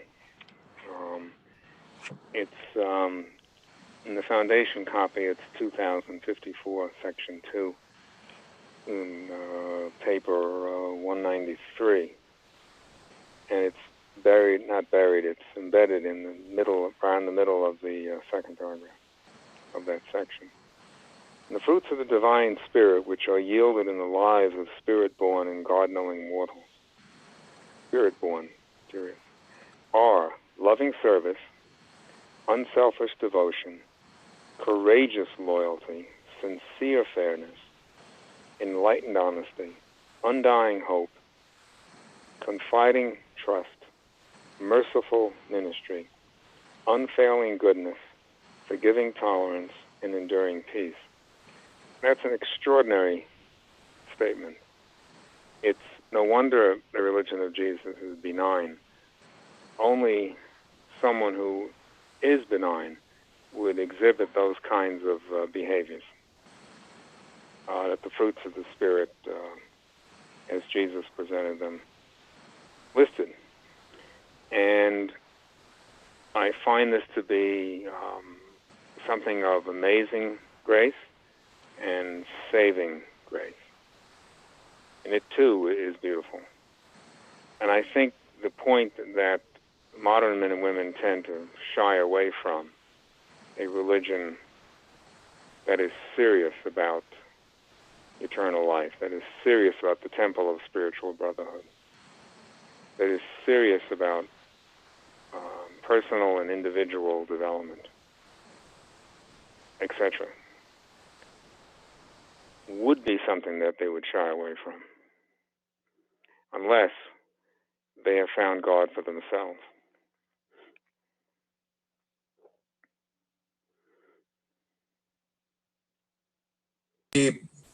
pursue your thought just slightly. It seems to me that underneath this comment by the Midwear Commission about modern men and women evading the true religion of Jesus, we have the context of selfishness. We have the context of materialism. And do you think that, in effect, this comment about evading the real religion of Jesus at least has implications in regarding to a determination to remain selfish and to do the minimum necessary? Do you think that's somewhat relevant, Charles? Yes, I think it's quite relevant and very true. The materialism is really a secularized materialism. And in my opinion, it's become a blight of the modern world because it stymies, discourages, impedes personal spiritual development, and that needs to then eventuate into real brotherhood and actual brotherhood. The materialism and the secularism have caused, as I understand modern history, particularly in beginning, and well, not beginning, but much of it's manifest in the 19th century and intensifies in the 20th century and continues today. It has unfortunately done a great deal of harm to the better side of religion, the better nature of religion. I think it certainly is selfish. Much of the leadership that it produces is very self-centered, indulging in excessive gratification, self-gratification, excessive, I say. And it's most unfortunate. It'll take something more powerful to redirect humanity toward its true destiny, which is ultimately to find God and be more like Him. To begin the process of being more like Him. I believe the religion of Jesus has the power to do that. It has the moral, spiritual, intellectual power, but especially the spiritual power to do that. And as is indicated in the first mansion rule, I think that's where it is, find God, and you have found the source of everything. Well, I think it's look for God or search for God, and you're searching for the source of everything. Find Him, and you have found the source of everything. I'm paraphrasing this somewhat. And the religion of Jesus can do that and does do that. And my hope for my grandchildren and future great-grandchildren and so forth and so on, and everybody's grandchildren, everybody's future great-grandchildren, and so forth, rests essentially on that. Thank you. Jesus, I think one of the greatest pronouncements He ever made was, "The kingdom of God is within you." And as He told Thomas, essentially, that kingdom will be better understood. It will be more real as the family of God. Thank you, Charles. I would now like to turn to Stephen and give him a slight variation on the question that I gave to you, Charles. The idea here is that truly affiliating with, truly adopting the real religion of Jesus forces a change in one's value system. It forces one to set aside selfishness in a very broad sense and to seek the will of the Father on the one hand and devote the energies of living to the unselfish service of others. Now, is this simply a futuristic idea, or do you tend to agree with Charles or others of us that this formula for the true teachings of Jesus, the true religion of Jesus, will gain converts and will eventually be the fulcrum for a much higher level of spiritual experience on our planet Urantia? Well, I certainly hope so. I think that it will. It may take a lot longer. In fact, I'm sure it will take a lot longer than any of us would like. But I don't see any way around it, practically speaking. Either we live according to the way Jesus taught and the way he lived, or we don't live at all in the long term. The path in a very broad sense is binary, and we as a race sooner or later are going to have to make a choice. It's not going to be a one-time choice, but it's going to be a choice of each person one at a time over many thousands of years.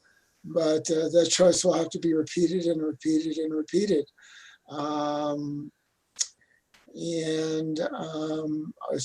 the only way that it's going to happen. So yes, I think it will happen, but it depends on the willingness and the ability of people to forego selfish inclinations and engage in inclinations that are there to serve the other, and the other being what is different from us, what is foreign from us, what is in some cases distasteful to us, and embrace the other as unpleasant as it may seem, or as difficult as it may seem, but it's going to take a while.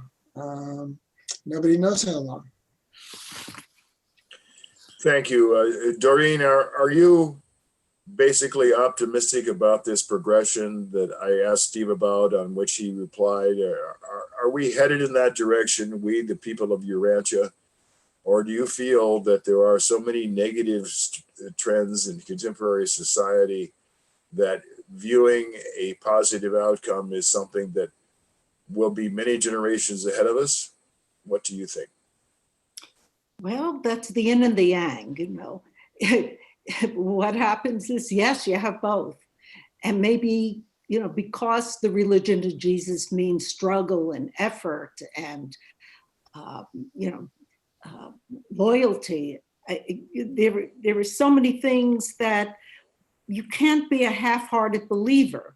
So what happens when people are suffering and they're searching and nothing makes sense to them anymore? And I believe that's why the emergency revelation came. It is an emergency time. I don't think it's an ease-seeking time. And the people that probably are right now looking for answers and not going to the institutional churches doesn't mean they're not seeking in other areas, because there's many, many groups. When you talk to an audience, you have to know what their needs are. So if they could communicate, if these, the way institutional religions have changed a little bit and really desire to understand what are the needs of the people. Ask them what their needs are. What is it they're looking for? Not traditional, rituals or, whatever, saying doctrines and stuff like that. It has no appeal, but people are hungry. They really are, and they're frightened. And there's a lot of anxiety going on now in society. And then again, there is a lot of normalcy.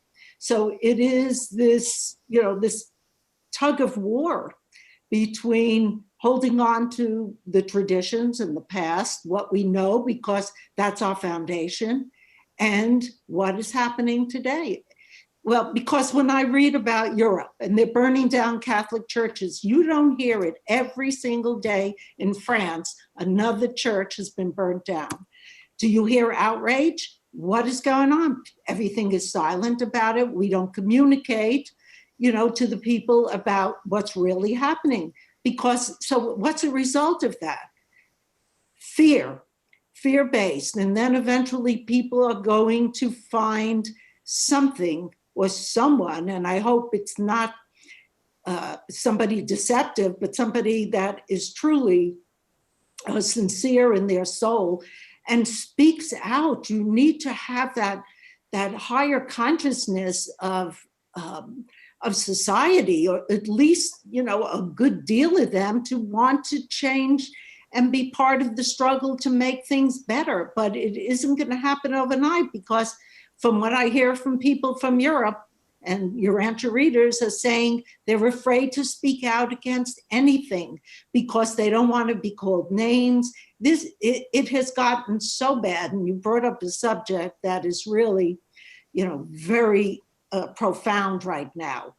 And I hear it from people, and I read about it, and I see, what are people struggling for? Meaning, they're struggling for the truth. They can't get truth anymore.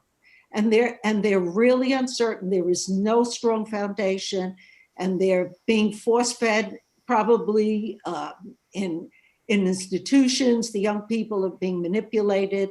I hear it from people that come from other countries and cannot understand what's going on now. So there is chaos in some areas, but then again, out of chaos comes, to me, something that will be much better. It has to be. And because we do have the angels of nations and the angels, of religion, and they're all working maybe for the purpose of pushing us in this direction. I am not quite sure, but I understand for myself, and I try to convey this to other people, that when you have that assurance that in spite of all things earthly fall, there am I, and I know, and I feel that certainty, and I try to help reinforce it with the struggling people. I believe it, so therefore, it's not even belief, it's a knowing. And of course, Jesus said, are you willing to follow me into uncertainty? He knew what was going to happen in the future. He understood it, but he dared them, he dared the others to, do you proclaim the truth? Do you want the truth, or you want to stay, frightened and hidden? Thank you. I think that if we look at the situation of the world as a general matter, for which some of your remarks have implications, Doreen, I am inclined to agree with one of our participants, and I am not sure which of you, who called the teachings of the Urantia book an emergency revelation.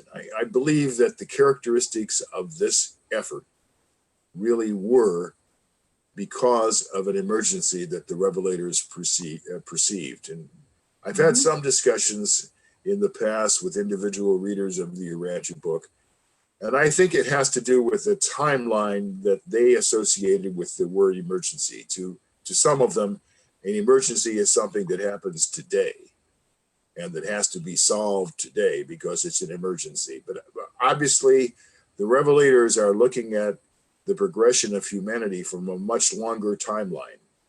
Right. They're looking at generations and perhaps centuries. And I think that the decision they made to go forward with this material at the time they chose, the first 1/3 of the 20th century, was predicated on a calculation of a moving emergency that was becoming more and more intense.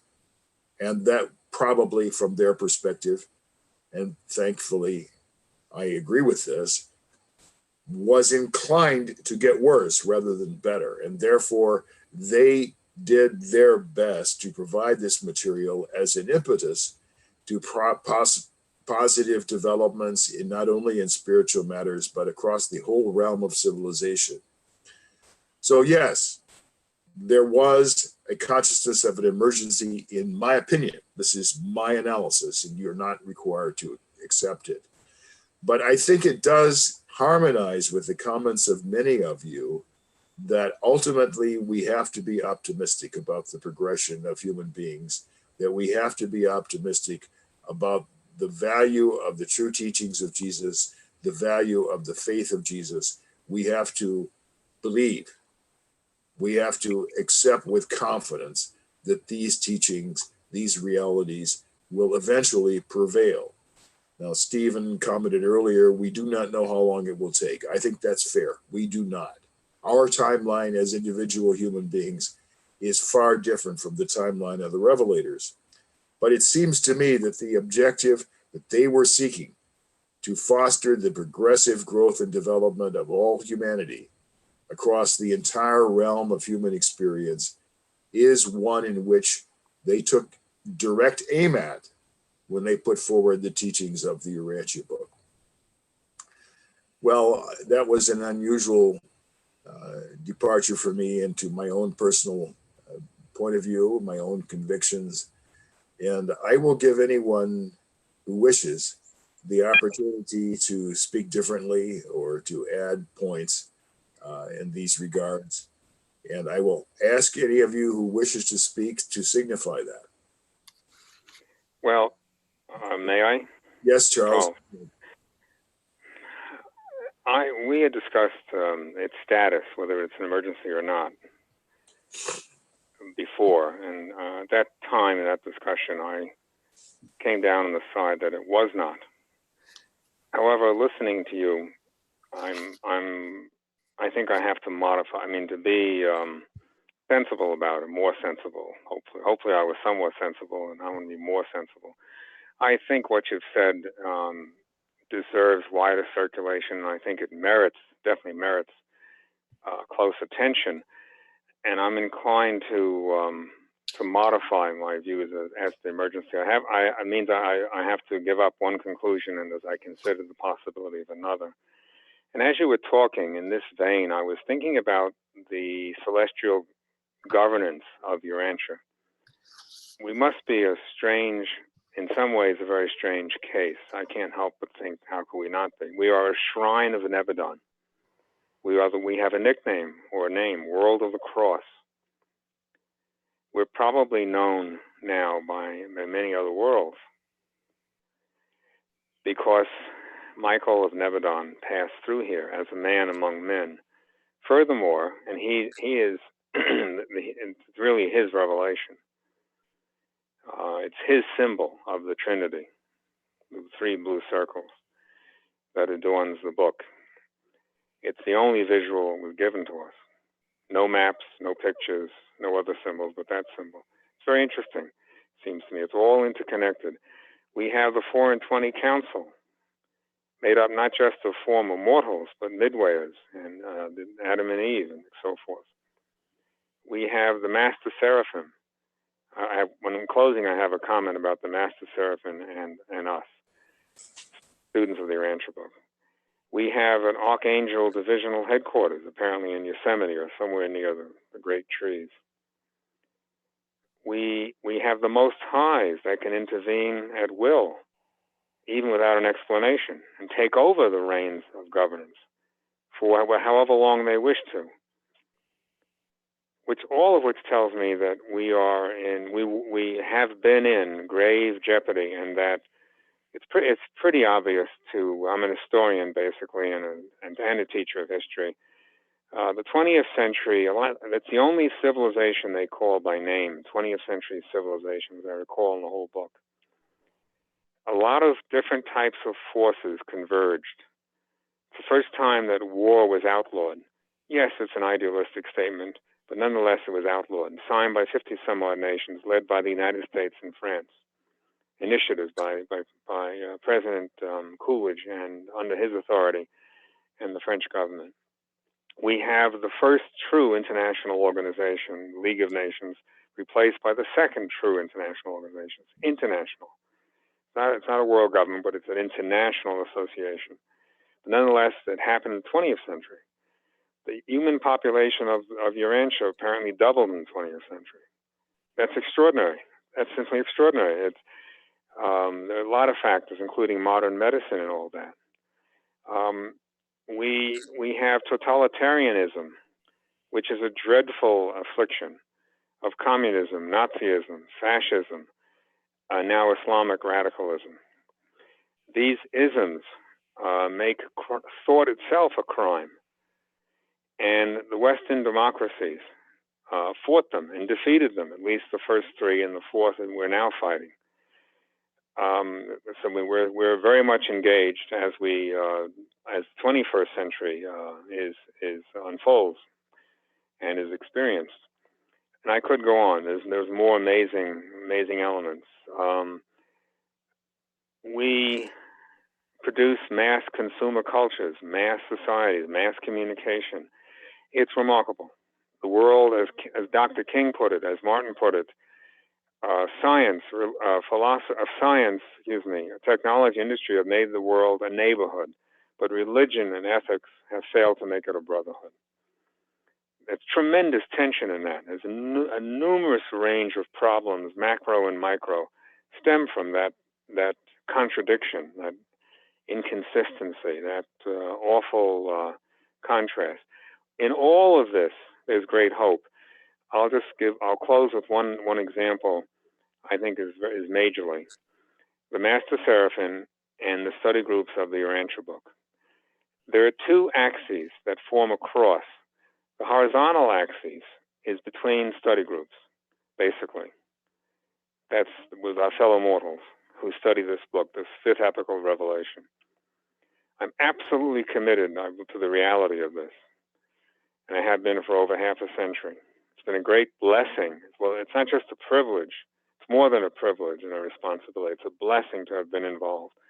Then there's a vertical axis I believe, between the Master Seraphim, and Doreen alluded to them, and humanity's, our efforts as mortals, as a part of humanity.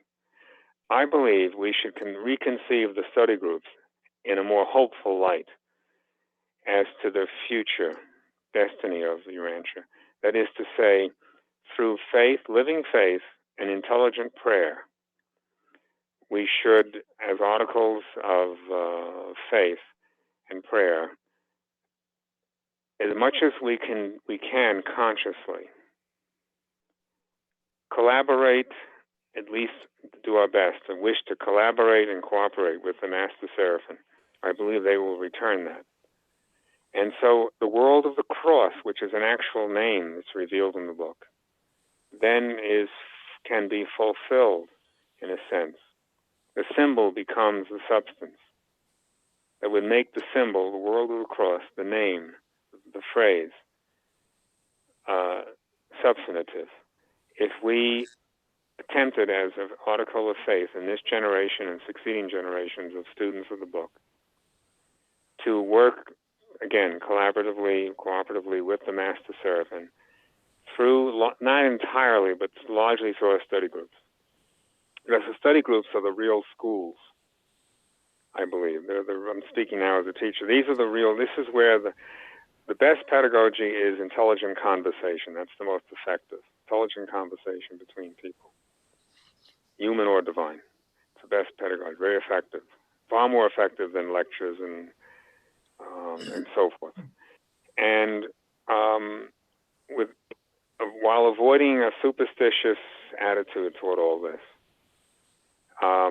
attempt to earnestly and sincerely and intelligently, and to the extent of our ability wisely, to make the name World of the Cross substantive with actual efforts of cooperation. Who knows what can happen? Who knows when it will happen? Who knows where it will happen? But God knows, and Michael knows. That's good enough for me. Now, I think we have reason to be very hopeful, even upbeat in our faith. There are daunting experiences yet to come. There's a statement made in the 1930s, toward the end of the book, dire harvests, greater and worse dire harvests are coming. That could be a reference to Second World War, the various holocausts that have occurred before then and what were going to happen, were planned on happening, and so forth. Atomic warfare, the specter of atomic warfare, all of that should not leave us daunted. And we should pray together and work together, serving the Universal Father, serving Michael, via the energy, the intellectual, the spiritual, the moral energy of the Master Seraphim, the scientific energy of them, the philosophical energy, and our own equivalent of that, such as it is. And I believe foursquarely in the potential possibilities of this. I'll stop. Thank you, Charles. I see a motion from Bob, and we'll certainly yield to him. I have some comments about aspects of what Charles said, but I will yield to Bob first. Yeah, just one quick thought about hope. We're talking about global Urantia, and it's in this same paper 195. I've always tried to wonder what this is, and maybe there's some insights here today that we got. It says, but secularism, this is on secular totalitarianism, where they were discussing this, obviously in the first part of the 20th century. But secularism is not the sole parent of all the recent gains in the enlargement of living. Obviously, have gained, a lot from living, and materialism is certainly brought some of those material aspects back. Behind the gains of the 20th century are not only science and secularism, but also the unrecognized and unacknowledged spiritual workings of the life and teachings of Jesus of Nazareth. Well, this is the topic 8, the unadulterated teachings of Jesus of Nazareth. So I say that there's lots of hope. I think that the webinar is spot on to that particular paragraph. And there's a lot to talk about the Master Seraphim and, how we can integrate with them. So back over to you, Neil. Thank you. In effect, part of your comments anticipate my reactions to part of what Charles said. As usual, Charles has given us a very rich menu of possibilities. I cannot resist the opportunity for a direct linkage to the work of the Committee for the Global Endeavor, and also the study guide on the work of the Master Seraphim. Charles emphasized connection with the Master Seraphim. There is a study guide that is available on the website of the Committee for the Global Endeavor, describing, or at least asking questions about analyzing the work of the Master Seraphim. And I commend it to you for those who have not looked at it before.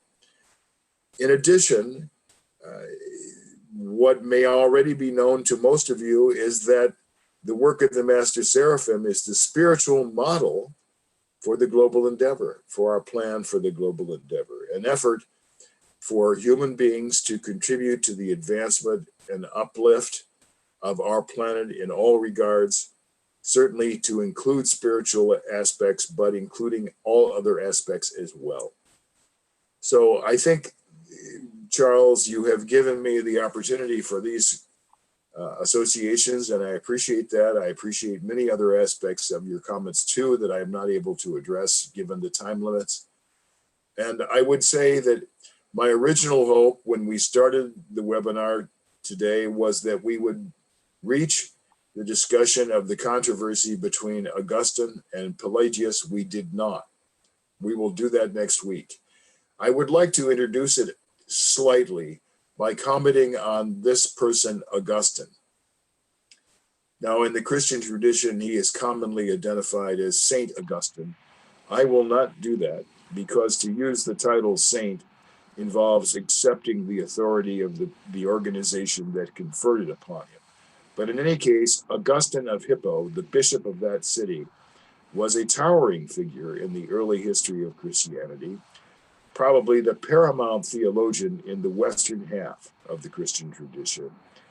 But I would ask you to bear in mind who this person was. Augustine of Hippo was a noble Roman. He came from a wealthy family background. His family was not of the extremely wealthy category that would have made his family eligible for the Senate as conceived in imperial Rome, but they were wealthy persons. He, Augustine, his family background was associated with the principle of authority, Roman authority, Roman hierarchy, Roman uniformity. And I would ask you to bear this in mind when we talk about the conflict with Pelagius. Augustine did not come to these matters fully with an open slate. To the contrary, he was Roman. He identified with these traits that we discussed in my document, Romanitas. And that background needs to be part of our understanding of the conflict between Augustine and Pelagius. Pelagius looked at the potential of human beings for direct relationship to God without necessarily being constrained by the efforts of authority of the group, specifically the authority of organized institutional religion. He disagreed with the concept of original sin. He disagreed with the concept of the baptism of infants. And these teachings of his, Pelagius, made him a pariah in his generation. Augustine disputed them vehemently. And so now, in effect, we have an example of an extremely important controversy involving the rights of the individual's relationship to God, and contrary-wise, the authority proclaimed by the organized institutional church then and indeed now. So I leave you with that as a preview of some of our discussion next week. I appreciate the comments about theology, the many rich and intriguing comments that all of you have shared with us, and I greatly look forward to our webinar next week. Thank you, ladies and gentlemen. Thank you. Adios. One.